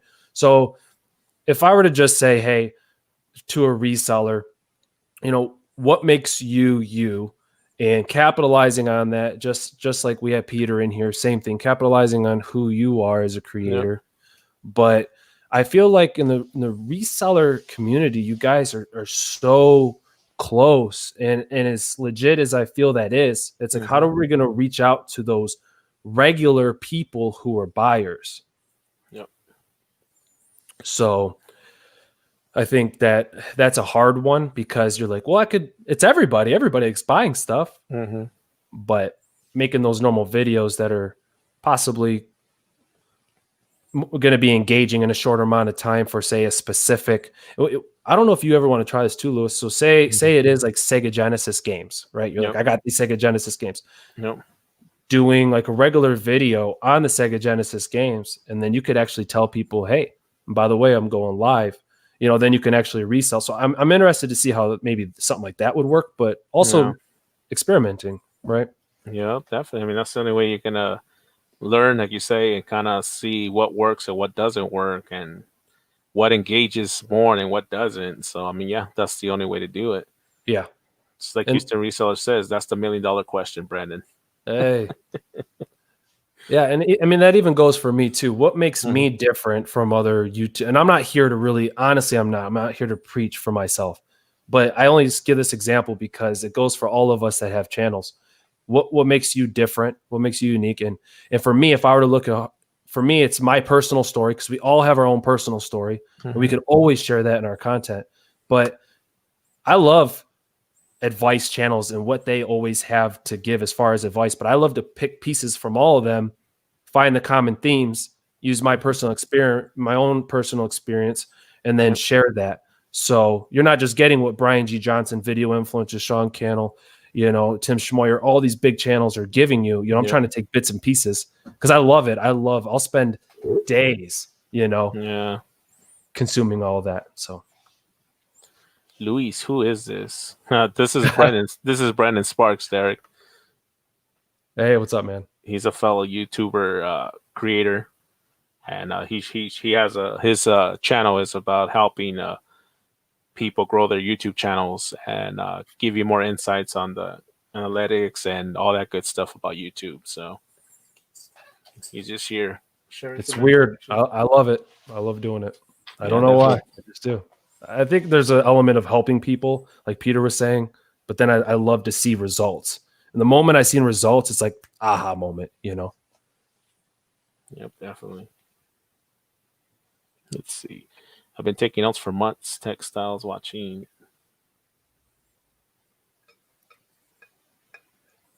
Coming, what to bring to the table from etc. just what I've heard here, you've gained me as a subscriber. Awesome. There you go. Cool. Well, yeah, I hope you enjoy the content. No doubt. Yeah, I mean, it's I always tell you guys, if you guys enjoy his content, hit the subscribe button. You know, he has a lot of good videos and stuff like that on different information. Like I said, on analytics, how to organically grow on your YouTube channel. You know, he talks a lot about the shorts. So anything pretty much that you could think of, he probably has a video of it already on his channel. So I'm working and on it, man. he's working on it, and then he does his lives during the week. So make sure you guys hit the notification so you guys don't miss it. He just had a live on before I came on live myself earlier. So a couple of us were in there. James was in there. Punisher was in there. Lone Star Picker Dewey was in there too. So Yeah, and our topic for today was YouTube for beginners. mhm. But, you know, I feel that the advice can still go either way. Yep. But yeah, false expectations was one of my main ones. We're looking at our content, especially starting off, or even if you've been on YouTube for a long time, you're looking at your subscriber count and you're like, why am I not getting these results? And we don't really take the time to look at our own content and pick it apart. So that'd be my thing there. Loretta says I really do. She says that she's using some of your snippets, setting up a channel for her classroom. Oh, cool. That is awesome. That is awesome. Well, thank you. I'm honored and I appreciate that. It says I love educational videos myself. Always thirsty for knowledge. Absolutely. Yep, you got to. I mean, I always say it, and I know Brendan says it a lot. You know, you really keep your eyes and your ears open. You'll learn something new every day. Mm-hmm. Even myself. Yeah, I know you. I know you say it constantly on your lives and your videos that you always learn something new. So yeah, my goal I love the reseller community. You know this, but how are we going to get new people over? You know, even if the reseller community is awesome and you guys are in each other's lives, how are we going to get regular people to your videos to hopefully purchase more things from you? So that's my goal for the reseller community. Yep, definitely. See, 3Gen says that he's new to YouTube, and one of his first videos is about consumer psychology as it pertains to reselling. I come from the entertainment field for 10 years, but was always behind the scenes. Not anymore. So, Hyphy says, you resell, Brandon? I do not. Hello, Patty. Thanks for coming in.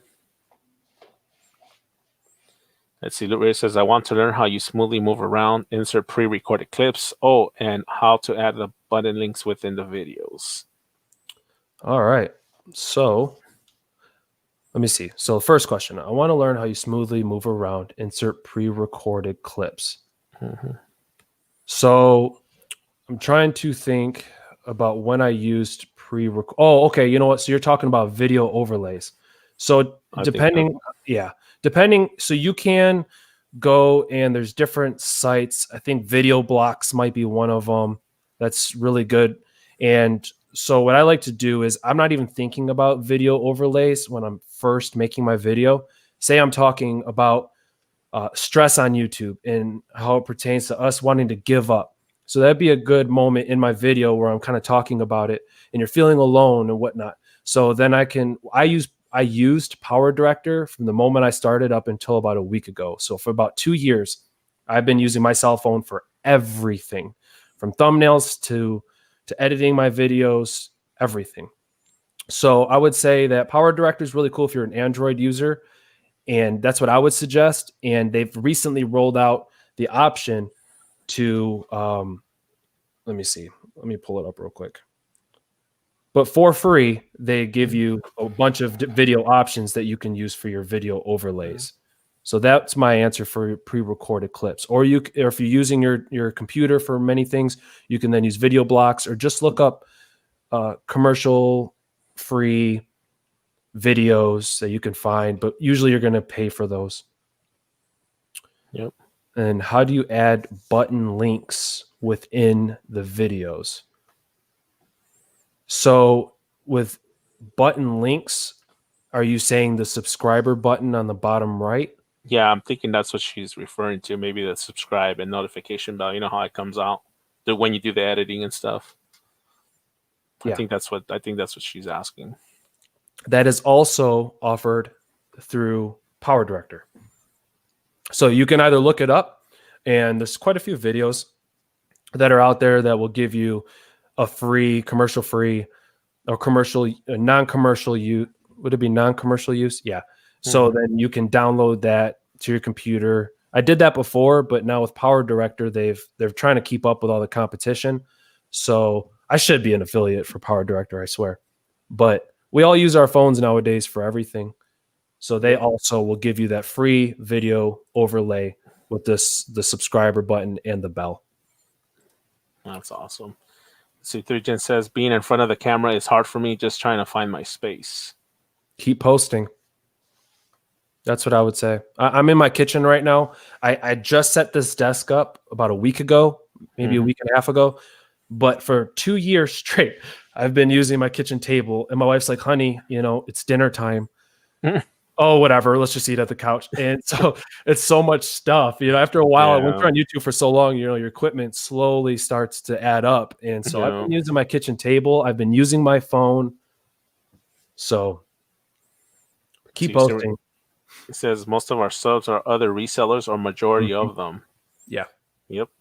That's true. So it's thinking. What I would do is when I give advice, I think if somebody's starting on YouTube today, what would they ask? Well, what's amazing is I started this channel all over. So from my last channel to this one, just like you did, Lewis, starting over, it's really a fun journey for me, actually, because not only am I giving the advice, I'm applying it to my own channel and seeing the growth within, so now I can tell people how to get 100 subscribers. Well, I was able to do that in a month and without sub for sub and watch for watch. Definitely.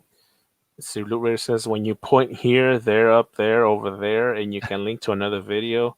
Oh, that's. I think she's talking about at the end of at the end of the video, probably. Well, that's on YouTube though. So go to your videos, go in the YouTube studio on your desktop, or if you're using your phone, make sure you're in the desktop mode.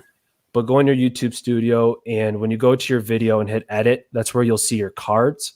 And then you could just say, hey, last week I just did a video on this. Oh, by the way, make sure you click up. Just make sure you point to the right side. A lot of people are just like, it's up there somewhere. Yeah. The other one is your end screens, which is also when you edit your video, you can put your end screen in your video too. So I've recently, on my video I'm releasing tomorrow, it's my first one where I'm going to have a custom end screen, but I don't think you need it, especially if you're, the best thing you could do is not let people know that you're leaving your video. A lot of times, like, all right, guys, well, if you enjoyed this video, great, or, well, I think that just about does it. There's just little signals where we know, even as viewers, I'm like, oh, click off, the video's done. I'm done gaining the value or the information or the entertainment. But what you can do, I would say, is you're in the midst of talking and, you're doing your editing. This is for a video, or even if it's a live stream. You can add end screens to live streams too. But you can say, yeah, if you enjoyed this video, make sure you click over here because I'll guarantee you that if you're looking to grow your channel, then you'll enjoy this video here. Or, hey, if you're looking to resell and you want to see what I sold, what happened last week, you can click over here. It's just a much better way to transition right to the next video rather than doing it, say, 5 minutes before your video actually ends because you're losing watch time. Yep, that's true. That's what I would say. Yeah, that's a good information there. Let's see. 3Gen said fire, and then he said valuable information. Great. Awesome. And I'm thinking now in the teacher brain, if I make a video for my young kids, they can click on the next part easily. Teaching in COVID, this will be a game changer. Yes. So if you're making videos for children, is this going to be a separate channel you're doing? Because that would be my question. Are there these private videos that are for your students? Okay, let's wait right now to see if she answers. But yeah, because it sounds like it might be maybe another channel, maybe where she's probably going to load up all the stuff for the kids and just share the link, I guess. Yeah. But what you can do is really create playlists, and that's the best way. Say you have that second channel. Okay, Yeah, she correct. said yes. Yeah. So you can also the best way to do it, say you have a certain topic for the children, then create a playlist for that. And that's the best way really to do it, because the video that's going to suggest is going to be the next video that's in that playlist. Yep. And you can do your end screens, but that way it's just click one, click to the next one. I would utilize playlists for that, especially for students. Yep, definitely. But yeah, I think doing the playlist will be beneficial because it'll have everything in that playlist. So they could just start from one and just go to the next and next and next, where they don't have to click back and forth, and it'll make it more easier. Where she could just name that playlist, whatever she's trying to put together, and it'll be easy just to share that, and just everything would just be there, you know? Yes, absolutely. She And on said, that note, on playlists too, when you guys, anybody here that's creators, I assume most of you are, if you're sharing your videos, go to your playlist and share the video. After you've opened up your playlist, share the video that's in the playlist. Yep. Because then that way they'll once again continue to consume the content, hopefully, that's within that playlist, rather than just sharing one single video. Definitely. Hey, Lobster, how you doing, buddy? Thanks for coming in.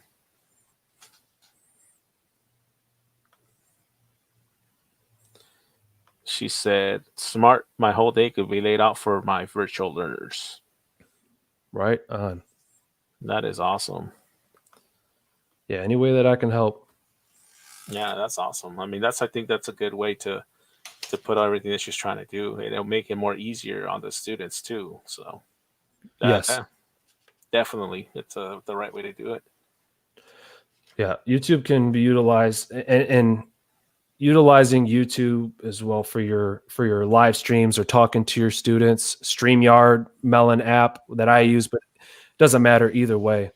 It's a great tool to use. No, definitely. I mean, especially right now with I know a lot of the kids are doing the Zoom right now with their teachers, but I mean, I know they've been having a lot of issues with the Zoom because too many students are on there. So I think what she's doing, she's trying to utilize the YouTube to make it has another option for them to get their stuff, which is, I think it's a smart move. I do too.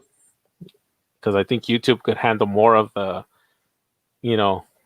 since they have so many subscribers and they have millions and millions of people that come in.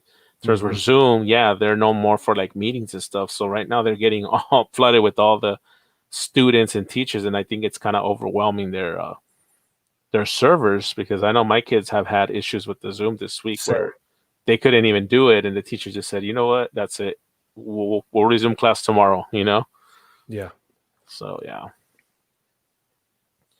She said, "If I can make my teaching more effective, it gives me more time for reselling too." For sure. Patty says, "I'm new. I don't even know how to put my email address on my videos." Mm-hmm. We've all been there, Patty. Yeah, we've all been there. So yeah, exactly what I say. Hello, Janine. Thanks for coming in. All right, we have another question here. It says, quick question, Brendan. What kind of camera are you currently using? So to record live streams, I'm using the Logitech Brio. Since the beginning of time, on my last channel and on this channel, I have always used my cell phone. I've had the Samsung S9 Plus for 2 years. I've just recently got the Note Ultra. So I'm excited about that just because it's a little bit better. But I also just bought the Canon M50. It's my first camera I've ever owned, and I'm unboxing it tomorrow morning. It's not going to be live. It's a scheduled post, but yeah, tomorrow morning for the Canon M50. So that'll be cool because now I can have 2 different camera views. So I'm excited about that. But that's what I use. No, definitely. So she said, yes, it can flow from word. Oops. Press that back. So, writing lesson, math lesson, and science, etc. And yes, we are trying to give up. We aren't trying to give up on the kids, but Zoom makes us want to throw laptops. I bet. I know Lewis's teacher the other day got so frustrated she actually took her glasses off and threw them. I was That's like, why we're whoa. homeschooling, man. I was like, whoa. Hard. I even told her, I'm like, I think you need a break, And she's also like, you know what? We're just going to end this for today. We'll pick up tomorrow. I'm like, that's fine. Yeah. And Lewis is like, what happened? I was like, don't worry about it. they're It's having some crazy. technical issues, but yeah, I know it could be very frustrating. Especially on the teachers. I give the teachers a lot of kudos during this time. So I just Yeah. want to give you a shout out for being a teacher. Yeah, Yeah, definitely. Teachers get a lot need to be appreciated, especially during absolutely. this hard time. I know they're Yeah. trying their very best to teach with what they have, and with the situation being the way it is right now. Yes. Let's see another question for you, Brennan. How many subs does your other channel have? So I believe the last time I checked, it was around 1,400, if I'm right, Lewis. Yeah. But yeah, I stopped posting there. So when I really started seeing a spike in video views, 50,000 views, 60,000 views. I mean, the views started just getting insane. And the subscribers were actually coming in at a way more frequent, Hmm. velocity too. But the problem, as you know, Lewis, we've talked about this, was the Hmm. change to the kids space with Kappa and the FTC. So Yeah. no comments, no community tab, no notifications for viewers, nada. Yeah. They So took everything away. Comments, everything. yeah, I went from thousands of views to about 40 views, 50 views on every video. So more importantly than just the views, it was that communication I couldn't have with viewers. So, and during that time, my wife was going through chemotherapy. So I'm very open about our story, but it got us through a hard time. But then after a while, I started doing the live streams to help creators. Luis was always there, and I found my passion with that. I stopped doing YouTube for a while. Something was itching. Something was like the hair on my back. There's something telling me like there's something. And then I ended up following my true passion, which is what I'm doing now. So Yep. I mean, having a couple of conversations with him about this, I told him too. I know this is what you love to do. I think you should do it. And I know you talked to your wife as well, and to get her input, and I think she mhm. told you the same thing. You Yeah, should do this, and 100%. and he's back doing this, what he loves to do. Love it. It's awesome to see results too. Live streaming when no one's watching. I actually did a video on that. Yeah, definitely. So, it's cool. It's cool starting over. Yeah, no, definitely. But yeah, I mean, just for a lot of people that probably don't know, me and Brandon were friends in real life. We've been friends for years, and he had a channel for his kids. It was a family channel, and I also had a channel for my kids. And like he just explained, our channels were doing very well. We were getting thousands of views, and when all that stuff happened in the beginning of last year, it's like we just crashed into a brick wall, and that's Yeah. it. We didn't get no comments, nothing. Mhm. And like he said, we were only getting 40 views if we were lucky on our kids' videos. So as before, we would post our videos and we were getting thousands of views. Yep. And my daughter and son's channel also were like around the same as Brandon's channel, about 1,400 subscribers. Yep. And that's it happened, and that's just what it is. So I mean, he decided to do this, and I decided to, since I was doing the reselling, I decided to jump on this, and here we are doing this now. Yeah. I spend so much time. I'll watch a whole live stream on especially bigger channels. I'll sit through the whole 3 hour, 4 hour. I absolutely love it. But then not all of it. I mean, that's what I believe in too. The value that I have is saving you time as a viewer coming to me. So consuming that content, breaking it down for you and giving it to you the way that I want to present it. It says, "Can you explain what happened at the beginning of the year?"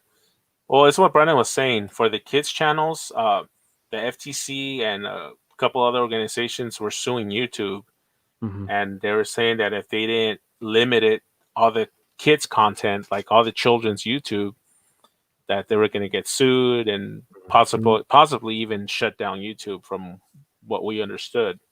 Yeah. So YouTube complied with their demands. So what they did, they took all the comments off the kids channels, so you couldn't leave any comments on the kids channels, and they weren't promoting kids channels either no more. And pretty much any traction that just us, like we have our videos now, and you put it out and YouTube promotes it. Well, they don't do that for kids channels no more either. Yep. So pretty much the kids channels came to a halt on everything. I'm talking about thousands and thousands of kids channels. Maybe only 100 of them are still up and running, and these are the big kids channels, Mhm. like who can I say, FGTV and Ryan. Of course. Ryan, and a couple of other the big channels Yep. that don't really need to. They don't care because they're up there and they're still doing They their got their videos and they're still subscriber getting base. and they're still getting millions and millions of views because kids love them and they have that big fan base that's just never going to go away. Yep. Hey, Lewis, I'll be right back. Yeah, go ahead, Brendan. Well, that's some great history to learn. Yeah, Hannah. Like I said, we've been doing this for a while, and like I said, our channels, my kids' channel's still up right now, and like I said, Brendan has his kids, his family channel up too. So I'm up to whooping 93 subs, so close to my first 100 goal. That is awesome, Loot Raider. Let's help Loot Raider get to 100 subscribers tonight, guys. We've done it before to a couple of channels. The Cap Guy hit 500 subscribers on my live tonight. Houston Reseller hit his 100 subscribers on my live. So now let's get Loot Raider to our 100 subscribers tonight. Let's make that our goal tonight. Hopefully we could get it to that. Loot, drop your link. I will sub. Sienna says, so unless you're already a giant like Ryan's toy review or something, you were hurting. So unfortunate. Yeah. And the funny thing is, my channel was monetized. Our kids' channel was monetized because we had the watch hours and we had the subscribers. Brandon was at that point where he was going to get monetized too, but then that's when all this stuff happened. So, but yeah, like I said, since there's no promoting, how can you say, the promoting like the channels and stuff like that. So there's not really no traction to the videos. So we say we would go back 2 years that some of the videos we would post up would have how can you say maybe 1,000 views, because I mean if you go back to that channel now, some of the videos have almost up to 7,000 views, some have 6,000 views, whatever, but it was just because we were getting traction and the videos were getting pushed by YouTube and they were getting promoted. But when all that stuff happened, it's just like hey, all that went away. So that's what made that thing for the kids channels nearly impossible to keep moving forward with content. And that's why a lot of the smaller YouTube channels just quit or they deleted their channels. So no bullying comments, no audience to create a contact. It was to be safer for them, but it did crash bubbling artists. Yeah, it did. Yep.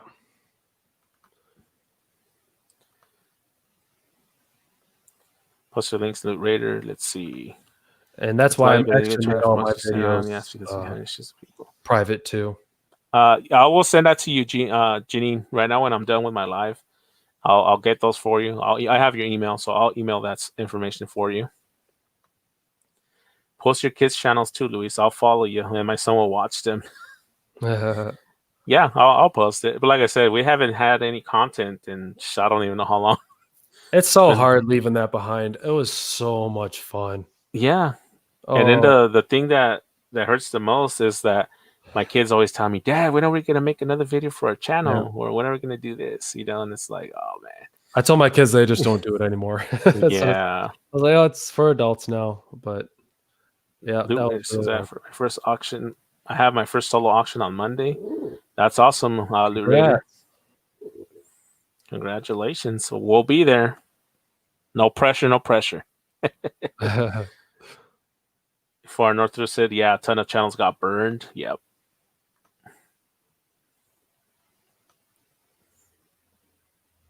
I mean, it's a pretty smart move on YouTube, to be honest, because they put all the pressure on us creators, and it was a good way to get all the kids off the platform.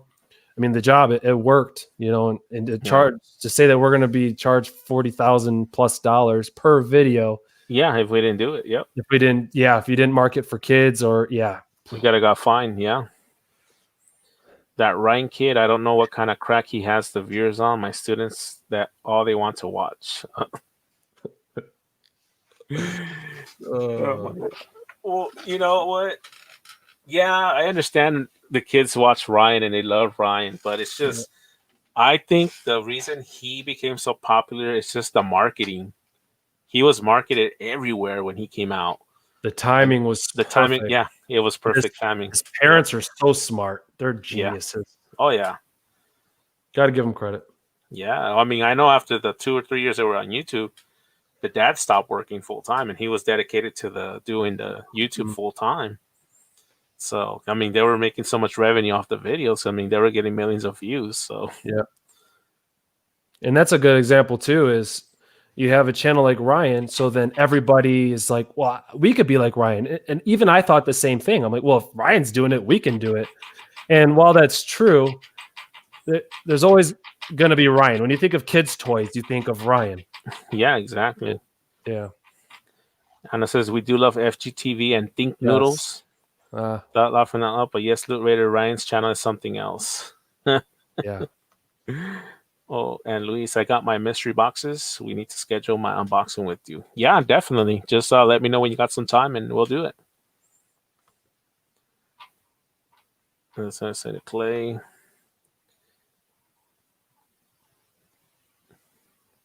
Oh, the Raider's getting close. She's at 98 subscribers. She looks like she's gonna hit 100 tonight. Congratulations, Loot Raider. Yeah, the Cap guy hit 500 subscribers on my live earlier before he jumped on too. So that was pretty cool. Let's see, Matt said, I think it's conspiracy to limit and dictate what information the kids are exposed to, but who knows? I'm crazy. Well, go ahead, Ren. So what I think, and this is outside of this is personal opinion stuff as a father, but I think that kids are exposed to too much. I think the availability of getting information is so easy. They could type in Google and keeping this stuff PG, but the stuff that you can get on Google was under your dad's bed, So Yep. I mean, yeah, you know what I mean? So like you can literally get anything you want, and kids are smarter nowadays in the way that they consume content. Even the news nowadays is totally different. Just from I'm only 30, but it's so different. It's too much, I think, all at the same time. So I don't know. I think kids are exposed to too much. Yep. And I think that it is, as a father, I say I do my best to limit, one, how much they are consuming, and then also how they're consuming it. Yeah. That's as a father. No, that's true. I mean, kids are smart nowadays, and they know how to maneuver the internet more, and then especially when they have a computer in the palm of their hand, which is a phone or an iPod or even a tablet. It's like the world is in their palm of their hands, like they say, Yeah. Everything's there for their viewing and stuff. So that's why with me, with the kids, I have their tablets, but I have it locked from the browser, so they can't go on the browser. And any apps that they do have, myself or my wife have to download it for them, just to make sure they're, for them to play. They're not adult content or stuff like that. I hear you. That was another thing too with making kids content. People would always ask, "Are you in the YouTube Kids app?" And then because my kids only watch through there, and that was pretty difficult because to get there was close to impossible. Yeah, definitely.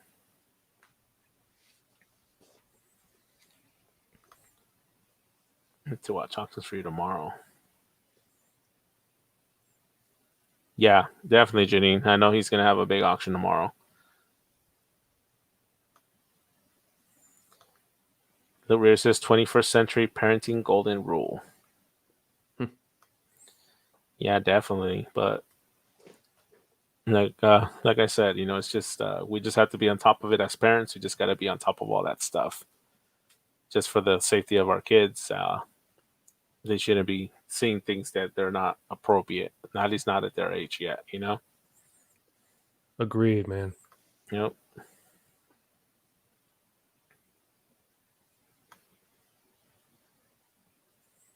Definitely. I'm trying to see if there's any other questions on here. Oh, yeah, here's another question here. How many kids y'all have? Dose. Same here. Dose. If you guys have any YouTube questions, let me know. I'd love to help in any way I can. Yeah, guys, you guys have any more questions, feel free to ask. Brendan's here. We're answering a little bit of everything. So feel free to ask anything you guys might want to know. It says the access to the information is there, but it's parents' responsibility. I say 8 out of 10 parents don't limit their kids' access. Agreed. Yeah, that's true. Yep. It's not the kid's fault. Nope. Yeah, and it's true. I mean, like I said, that's why I'm constantly checking their tablets, making sure nothing's moved. I mean, we have it locked with the passcode and everything, but still, you know. Yep. Let's see. Far Northwest says, "How often should I post?" So, Lewis, you can go ahead and go ahead and give your personal insight if you'd like. Yeah, well, for this, on how to post, it depends what video you're gonna post. If it's gonna be like an unboxing video or a reselling video, or just depending on what it is, you could do once a week. If depending on your time, because everybody's time is different. Hmm. You know, I know there's people that post videos every day, Yep. and there's people that post videos maybe 3 times a week. There's others that post two and or once a week. But when it comes to routine where you feel like you have to drop a video every, say you post your videos every Monday, then say the weekend comes and you're like, oh man, I have to do another video because I have to post it on Monday because that's when I do it. You know, it's not about how many videos you make, it's about the quality of the video you're going to make. Preach.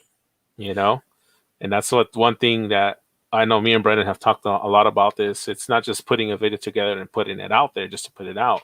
It's the quality of the video. If you take your time and you really do it and put the effort into it, and you put it and make a good video, then of course it's going to do better.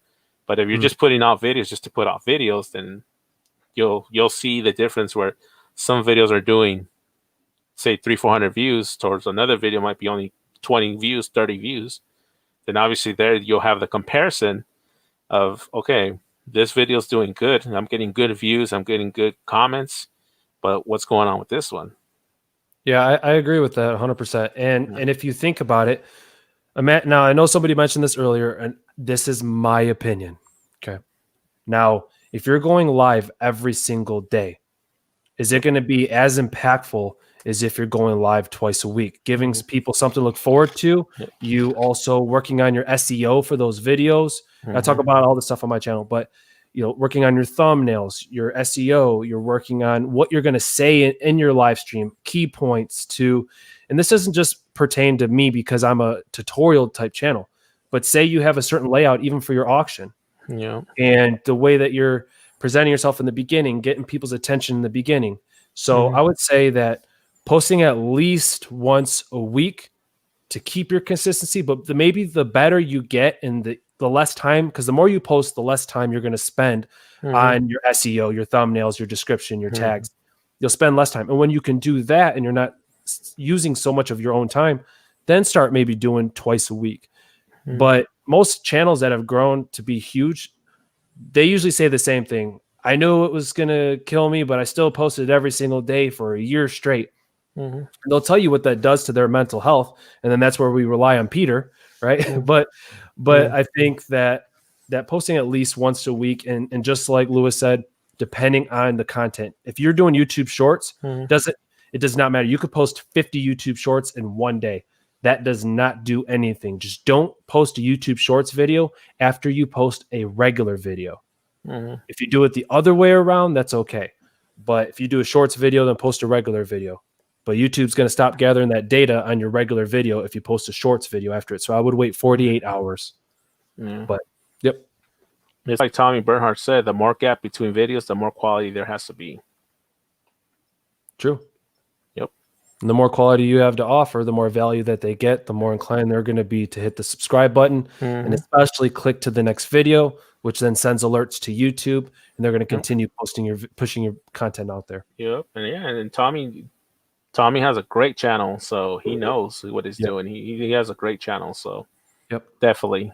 If you can post every single day and your quality of your videos is on point, and maybe you're doing YouTube full time, and you don't have anything else to do, post every day. But if you're just working on the quality and not the quantity and not the quality of your video, then I wouldn't do that. No, definitely. See, I think as long as you don't choose the videos made for kids, those kids' channel changes won't affect you. No, those are just for the kids' channels only. Yep.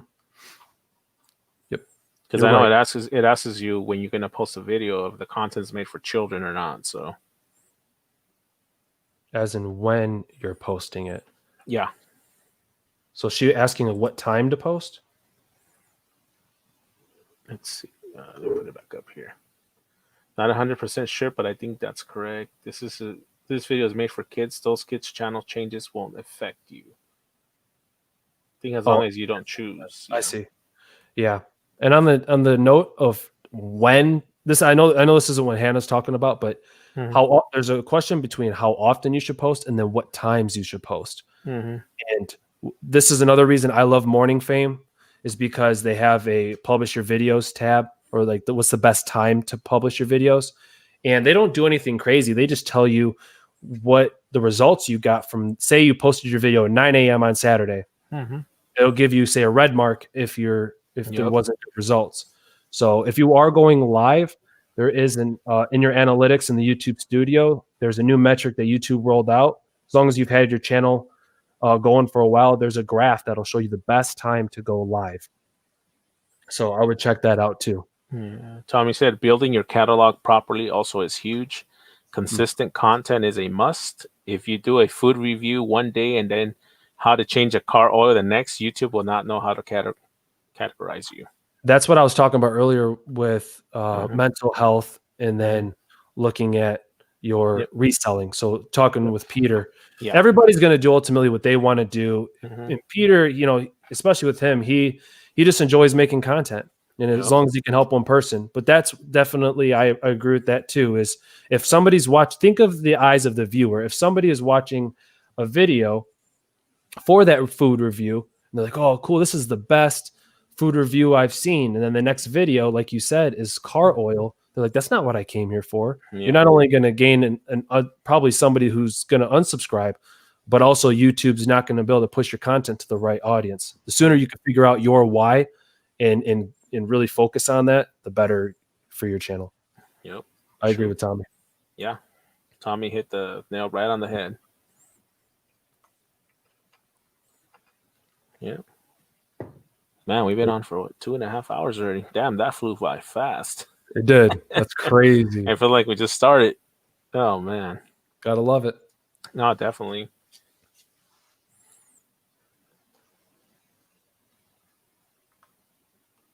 Trying to see if there's any other. I'm trying to catch up here on the chat. Oh, here you go. YouTube has weighted scoring in the AI on how much authority a channel has on a subject. Mm-hmm. Yep. Yeah, Tommy knows his stuff. Yeah, he's trying to get rid of me. I see what's going on. Nah, Tommy has a good. No, his. If you've never been to one of his, to his channel, to his lives, he has great content. Yeah, it definitely sounds like it. And yeah, and it takes a long time to learn. No, I don't want to say everything because there's always something to learn, but he hit the nail right on the head. I mean, when you're looking at consistent content, and I hate always talking about consistency, but the more that you're promoting those videos, the same type of content to the right type of audience, that's where the money is. Definitely. He said that's why big channels could write ridiculous titles and get good results. I talk about this all the time. You Such a good point to make. A lot of people will be like, you won't believe this happened today. Or going up the mountain, vlog number 23. People aren't searching for that. So that's a great point to make, because when a channel has so many subscribers, they can do any type of title they want. One, because YouTube's already gathered the data needed for that channel. And two, they already have a subscriber base. So that's a great point. Yep. Tommy sharing some knowledge there too. Yeah. Far Norther says, I want to blog reselling, but I also want to blog off grid. Two different categories. But is it? Could you vlog and resell? But you could publish them in category days. Mondays is cooking, Tuesday is fixing, Wednesday is I don't know, fishing, etc. But consistency is key, so the audience knows exactly how to find you. Tommy says, Loot Raider, no, not at all. Splitting audience is horrific. I love Tommy's openness there. Yeah, I see what Loot Raider's saying, because sounds like she's saying that as long as the audience knows which days you're posting what, but the important thing is, when you're telling people, hey, welcome to the channel where we are doing cooking and we're fixing and we're fishing and we're doing home cleaning, people aren't going to know, even if they know the day. When I'm looking for something and say I'm trying to fix up my kitchen and I'm trying to learn how to paint my cabinets, and somebody they're all about kitchen remodeling. I'm like, great. Oh, I wonder what else I can do with my kitchen, but if the next video is on the car, like I go and pay for that. Like, so I think that's what Tommy's saying too, is create that other channel and revolved around the different types of content. But even with that, starting off, you want to get the first one right before you start taking apart pieces of yourself in other directions. It's like that with YouTube, Facebook, Instagram. Have maybe one secondary where you're pushing your content. I usually like to use Instagram, but yeah, I wouldn't suggest stretching yourself thin in so many different areas unless you're literally starting YouTube and you don't know what the heck kind of content you want to make. But the sooner you find out, the better your channel is going to grow. No, definitely, man. No, with Tommy, he's the real deal. He's a straight shooter. Yeah, I like it. Let's see. She says, like, how you have your chat nights and auction nights. Yeah, I mean, on Tuesdays I do my auctions, and then tonight I just do the hangouts. But I'm not doing like the video. Like for the hangouts, it's just the lives, pretty much. I'm not doing like the actual video, like content for it, like where I'm, it's just pretty much the live that I'm doing. And somebody mentioned that earlier, Lewis, too, about why are you doing what Brendan pretty much said not to do. And I think that even with your live streams, it's a way to connect with your other, I would have to say mainly with your other resellers. Anybody who really wants to come in, it's kind of like a free for all, but you're not titling this video to be geared to a totally different audience. You're still you're connecting with the audience you currently have. And if somebody else wants to come in and kind of just talk about whatever, you're probably still going to be talking about reselling in some type of aspect in your video. So I would just say it's a little bit different, Loot Raider. Yeah. In regards to that. Let's see. When you release a video, YouTube's very first signal is who clicks on notification before it decides to suggest it. It's 50% don't click. They turn the lights out. Yeah. The first signal is who clicks on notification if decides to suggest it. Yeah. And then she put, can you link other channels in?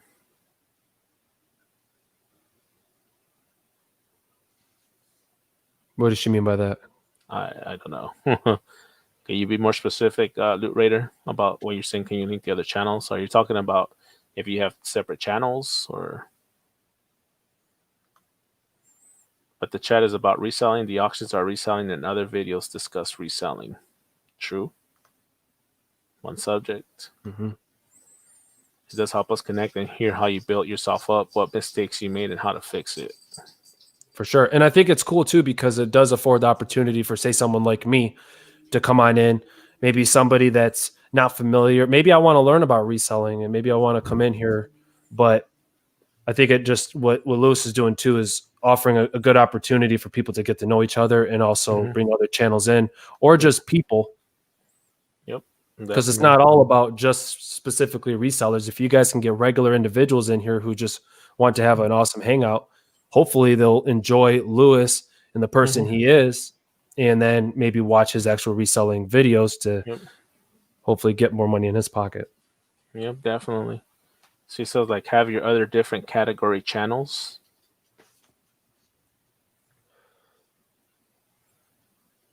So she said it does help us connect and hear you and hear how you build yourself up, what mistakes you made and how to fix it. Like, have your other different category channels.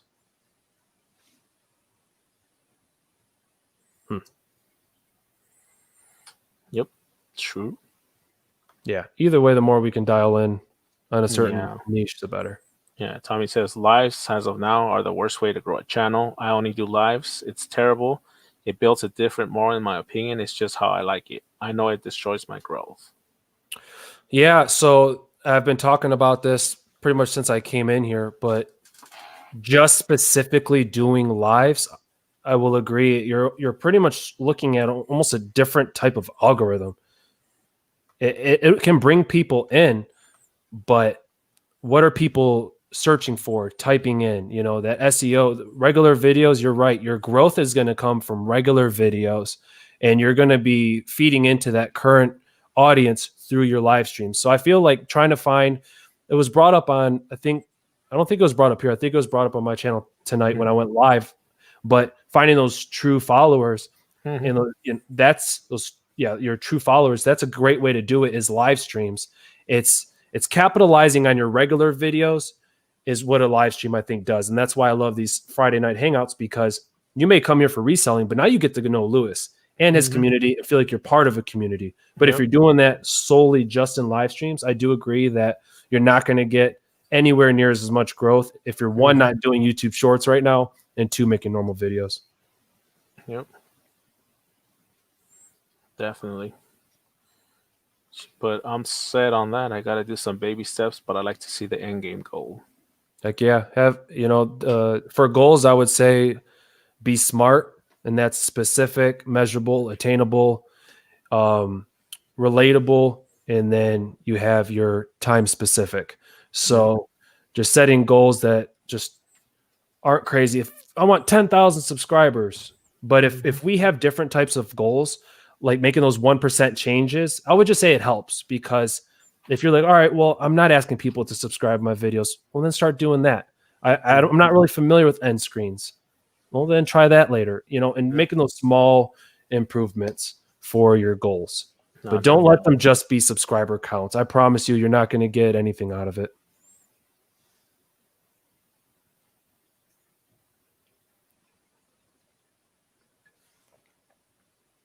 But yeah, Loot Raider, what is your end goal? And I would love to hear that from people in the chat too. Like, what is a goal? Once you reach this goal, like, you'll be super happy on YouTube. I would love to hear what that is. Okay.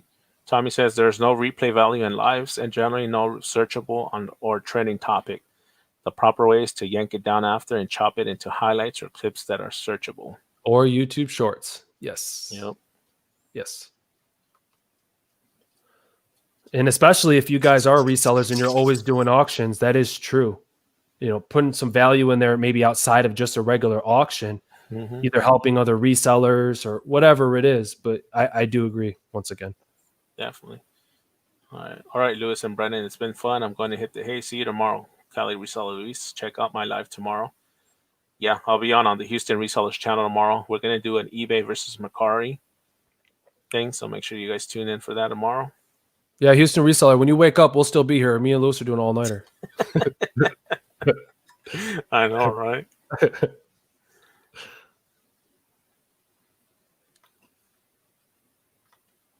Let's see. I want to have video of our progress in our life. That's what Far North Rift said.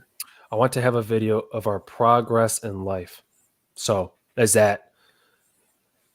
I'd like to hear you elaborate on that too. Are you looking to make a video about you and your family and where your family is going, like how life is better? Or, I would just like to hear. She said, when I get rich, but really to record the hunt, me rating the estate sales, etc., and have consistent groups show up. Right now, not to fall on my face Monday.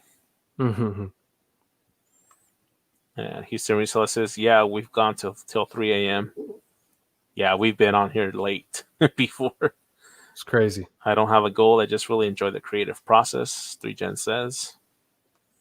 And Tommy says, Anficia, you already have a roadmap. Reverse engineer the other people doing it.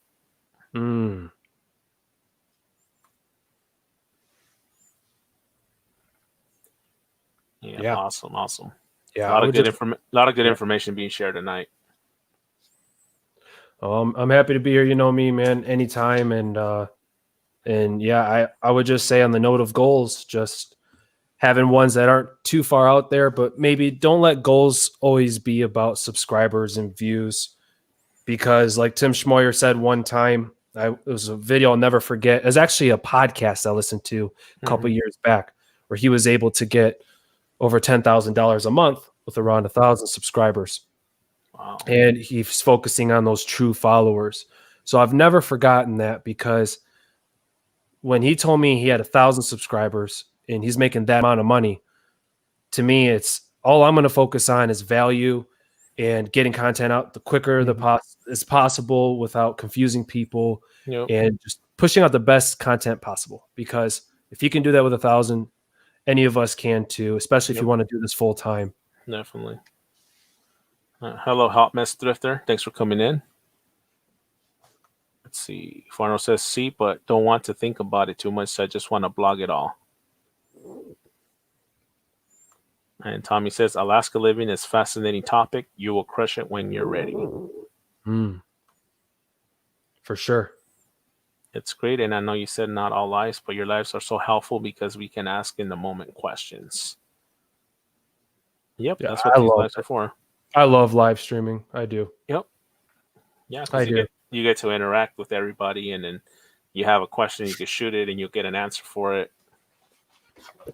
Yeah, and Far North Thrift, I think that vlogging, I think you said something about like your progress in life, but you could still do that now, and it doesn't necessarily, it all depends on what you want to do. But once again, confusing your audience, if you're now all of a sudden doing vlogs, that'd be a great separate channel. But if you can somehow mix in what you're going through in life and the progress in life while you're doing your thrifting, I think that could be helpful too.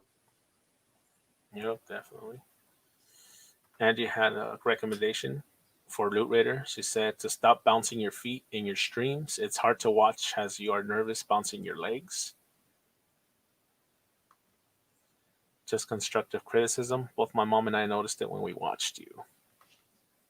Is that me? Am I about no. They're talking about Angie's just giving Loot Raider some advice or recommendation. Oh, I'm like, am I bouncing my legs? I'm playing with my slippers, so I didn't know if she's talking about me. I always rock my slippers in my videos. Tommy said, I patched my igloo before thrifting today. See, but my life is only reselling and living off grid. Living off grid, I feel, talk about an amazing niche to have, vlogging off the grid. I love the Discovery Channel, but to bring that to a YouTube space, I think that's pretty legit, because right now, I think more than ever, people are looking for that escape. Give me 1 second, Brandon. I'll be right back. Yeah, no problem, man. I think the dog wants. I didn't even know the dog was outside. Give me. You're good. But yeah, I do feel that would be really cool to share. But if you're going to vlog and do reselling, I would just be careful, because I feel like you're like in the perfect place to if you're off grid to vlog. But if people once again are coming into your videos to see you vlog, and they're not even remotely interested in reselling, but I do think that you can do that. Try to find what would work for you. Maybe just try it in general and experiment. But yes, you said I can mash the two together. Absolutely, mash the two together. We're looking at 2021. We're looking at this time more than ever of that human aspect of really connecting with people. And I think that if you can vlog and give that reselling tips or reselling auctions, do it, because the more personal you can get with people, I think the better. Right now is where we're at.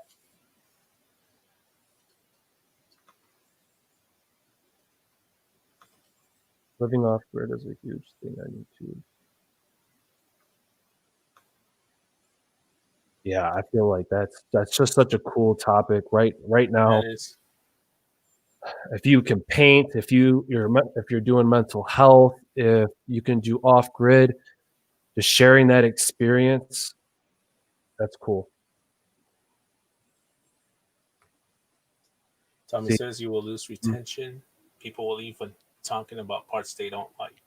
And Tommy, I mean, he's I'll agree with him 100% once again, because the moment that you start veering off another direction, you're going to start bringing in a whole new different type of audience. So my example for that was when I was doing Sparks Family TV, my channel, I was giving them YouTube advice on content creator Hangout stuff. And then before I knew it, a whole bunch of channels were coming into my live streams. And then I'm like, oh, and by the way, tomorrow we're opening up a new game for kids, Most of those people, they don't care about that. They just want more YouTube tips. That's just the way it goes. And as much as I love doing that value, I then went back to my channel and did the kids stuff. So then my audience was becoming split. I was bringing in a good amount of people, but it was detrimental to my channel because now I have more subscribers that are becoming inactive because majority of my videos were for kids. Yep. But follow your passion. If reselling is what is generating an income for you, or if you're doing that full time, maybe consider doing a second channel. Yep. That wouldn't be a bad idea. No.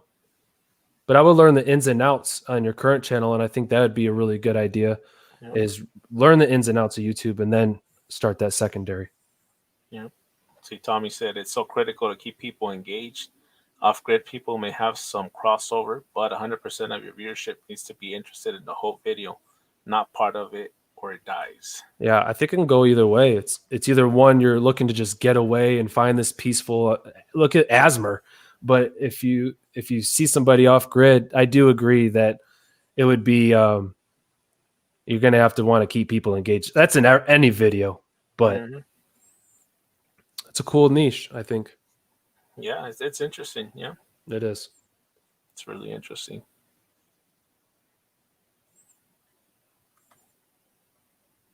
That's awesome. I'm glad everybody's asking questions and sharing, and Tommy sharing some of his knowledge as well. Yeah, it's pretty interesting. And like I said, he's a straight shooter. So she said, "I have so many questions now." So many questions. Ask away. Ask away. That's why we're here. To answer some questions. I know Brennan's answering questions and Tommy's sharing his knowledge as well. So ask away whatever you want to ask. This is the time to do it. For sure. And you know, and that's the thing with my channel. And like I said, I'm not just trying to get people to come on over to mine, but you know, that's the thing. If maybe there are some videos that are specific to your questions too. So just keep that in mind. Yep. Tommy said there's so many good people to watch that teach for a living. Mm-hmm. Yep, that's true.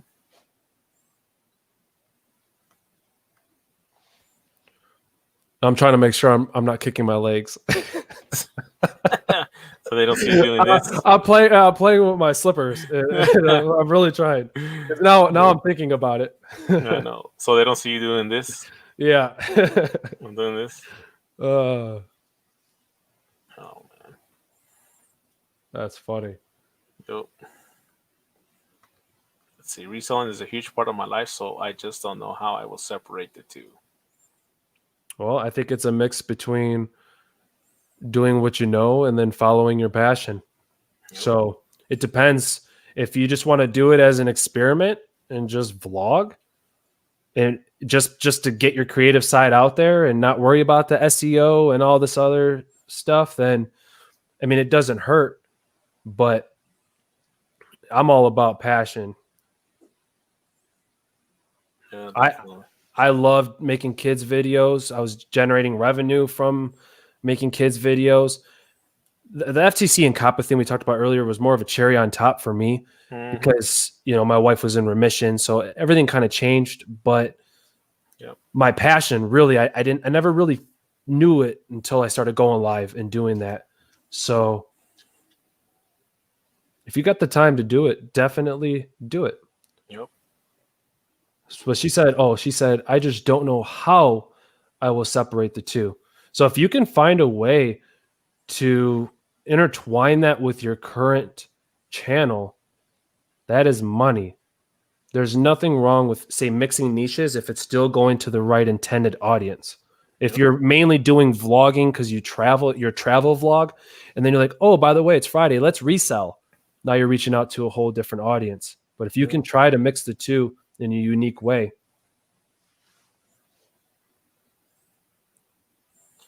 As Tommy says, because one channel is your perspective reselling and the other channel is family perspective, which the hubby will help with creativity and direction. Yep. And that's what I've seen once again with the kids niche is many people were making kids videos and then they tried at least to switch over to the parenting niche, but it's the same thing. You start to think, oh, it's all the same. It's families. Well, no. If you try to reach everyone, you'll most likely reach no one. The more that we can dial in on that, the better. But there are ways to mix the two. I could be a comedian, travel the world, and share my vlogs of me traveling. Who's great at that? Kevin Hart. You're either a diehard Kevin Hart or you're just the opposite. But I think that with Kevin Hart, the guy's just funny regardless of what he does. But for him, he doesn't always just have to stand on stage and do stand up. So I think that I don't know how that could pertain, how that could work with reselling. Go ahead, Lewis. No. It's Tommy saying, look at Cincinnati Picker. He has 100K subs reselling channel and 100K foster child channel that he never mixes. His wife handles the foster channel mostly. Great numbers. Yep. And if you are a reseller, I would highly suggest checking that channel out. What is working for that channel? If Cincinnati Picker is gaining 100 subs on, I'm sure that I don't know if they're working hand in hand with each other, but like he says, he never mixes. Yep. So if I was a reseller, I would be checking out that channel and seeing what I like from those videos and what I don't like from those videos and make it your own. Right. She said, come on, guys, thrifting, off-grid, and chickens. Do it. Sell some chickens. I know, right? You put chickens in Alaska. Oh, man. Everyone, this is how you know the live's going late. I know. Yeah, I hear you. Yeah, it's almost midnight already here in Cali, so. Yeah, same here. Oh, man. Doesn't that sound like a great video? Hey. I mean, you definitely got my attention. I will say that. I think you woke up mostly everybody in the chat right now when you said that. But that's what I'm always doing. I'm always looking at bigger channels and I'm seeing what works for them. Mm-hmm. And if I see a vlogger giving YouTube advice, that works hand in hand. He's not talking about the environment he's walking in. He's just walking in a really cool environment, still giving YouTube tips. So I think it all goes on how you do it too. I watch chickens. That is too funny. Yeah, if you ever do that, I'll watch it. Just to see chickens walking in the snow. Oh, man. That's great.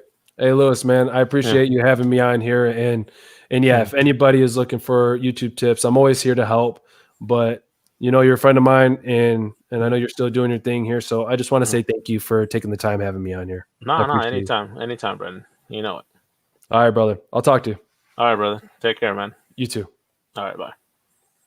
All right, guys. Pretty crazy conversations we got going on. And I have 70 chickens alive and well. Let's see the focus is off a little bit. There you go. That is crazy. Anytime, Brennan. That is awesome. Yeah, guys, I appreciate everyone coming in tonight. Make sure you guys drop your links to your channel. And thanks, Tommy, for sharing some of your knowledge in the chat. It's much appreciated.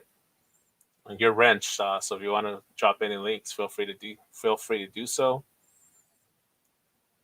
Everybody else that's in here, I know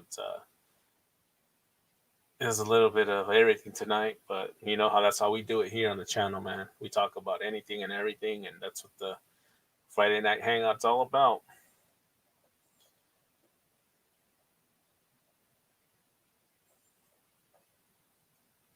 But yeah, I'll wait and see what you come out with, Far North Thrift.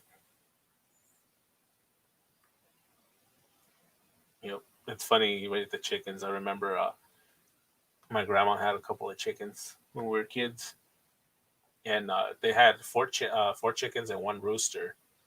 And I remember the rooster jumped on my brother one day, and I remember my grandma used to tell us, if the rooster jumps on you, make sure you turn away from it because it'll poke your eye out.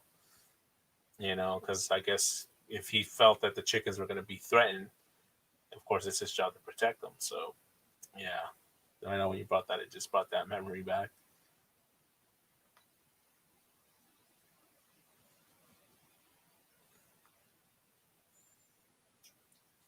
Yeah, guys. All right. Well, I'm gonna call it a night. Also, that's like I said, it's been down almost for 3 hours, and it's midnight already, and I actually got a lot of stuff to do tomorrow.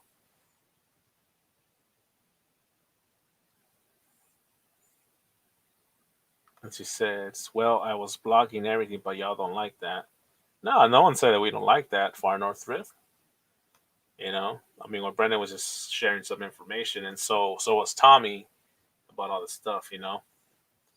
It's not that no one likes it; they're just sharing their information of what they. I feel like you have a passion strictly for YouTube and the editings. My passion lays in the work, arts, and activities I'm doing. St. Tommy says she will get it right. I have faith once she starts to see analytics and that works. What works and what doesn't. At first, I highly suggest doing what makes you happy, then tweaking it. Yep, that is true, Tommy.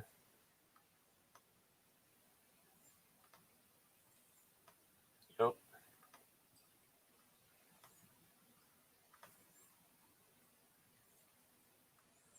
it's a hard balance. Yeah, I couldn't agree more with Tommy.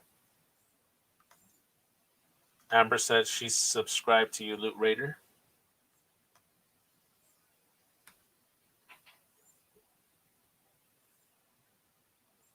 Yeah, definitely, Tommy. Coming in with the info like always, dropping that knowledge, keeping it 100. He's always a straight shooter. So, yep, gotta teach myself what works. Yeah, definitely. Three Gens asking Loot if she hit 100 yet. I don't know. You still in here, Loot Raider?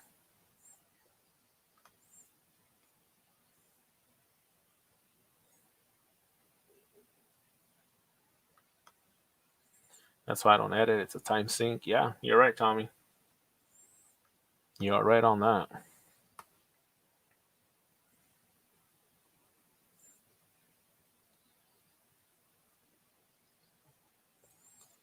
That is so true.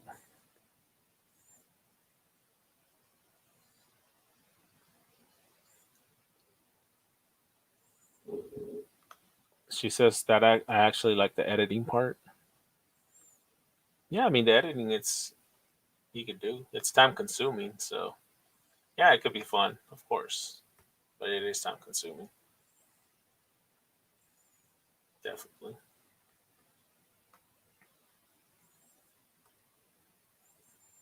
Yeah. All right. Well, before I get off, also I don't know if you guys heard, but Tiny Lister passed away today or yesterday. Uh, so I heard that earlier too. So that was some. If you guys don't know who Tiny Lister is, that's the guy that played Debo in the Friday movies. I'm pretty sure you guys heard about that. He passed away. Yeah, yeah, you got that right, Tommy. Yeah, it's time consuming. It is time consuming.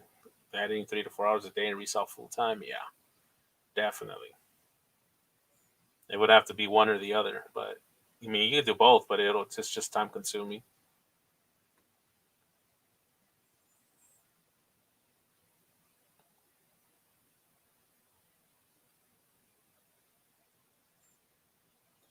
All right, guys, don't forget to drop your links, share whatever you guys got coming up.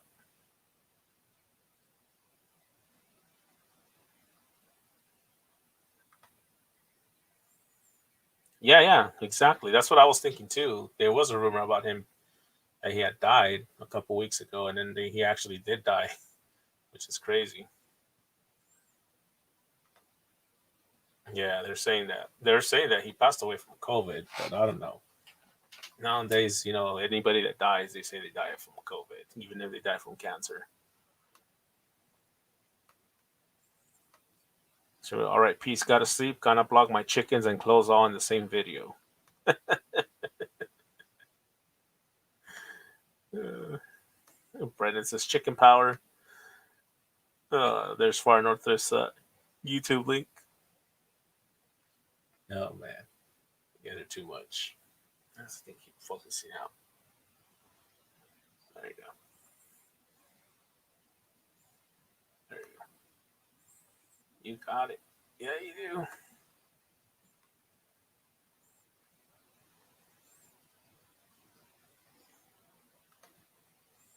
Then I dropped the video. Oh, I'm gonna have to go check that out. All right, night, Brandon. Tommy's like, whoa.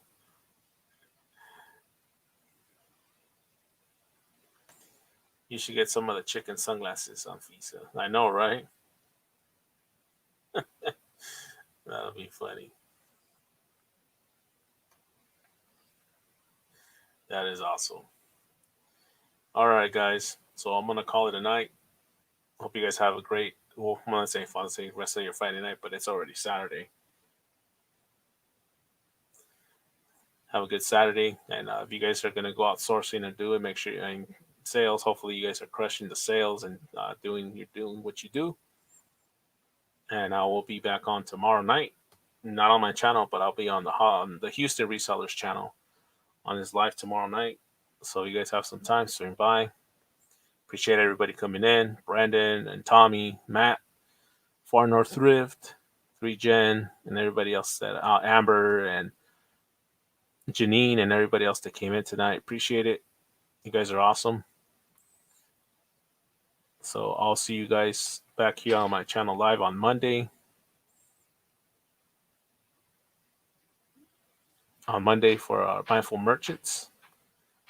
So if anyone is free. So thanks, guys. Appreciate it. Hey, Tommy, drop your link real quick before I jump off, so people could hit the notification for that, so they don't miss that. Tommy says he's gonna have Lonnie Shed Flips. He'll be on with them on Sunday, so make sure you guys check that out. I'll definitely be there to check it out. If you guys don't watch Lonnie Shed Flips, you guys are missing out. He has some great content too. All right, Matt. See you later, Matt. Thanks for coming in, brother. There you go. Tommy just dropped his channel. Make sure you guys check out his channel. If you guys are not subscribed to Tommy Bernhardt, make sure you guys do. He has great lives. Make sure you guys check it out. Like he said, he'll have Lonnie on this Sunday. If you guys don't know who Lonnie is, Shed Flips, make sure you guys check him out too. And you're wondering why they call him Shed Flips? Watch his content and you'll see why. All right, guys. You guys have a great night, and I'll see you guys next time.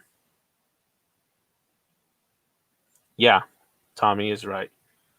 He says watching Lonnie's blog reselling is a big help in learning. Yep, it sure is. Yes, shares a lot of knowledge. All right, good night, everyone.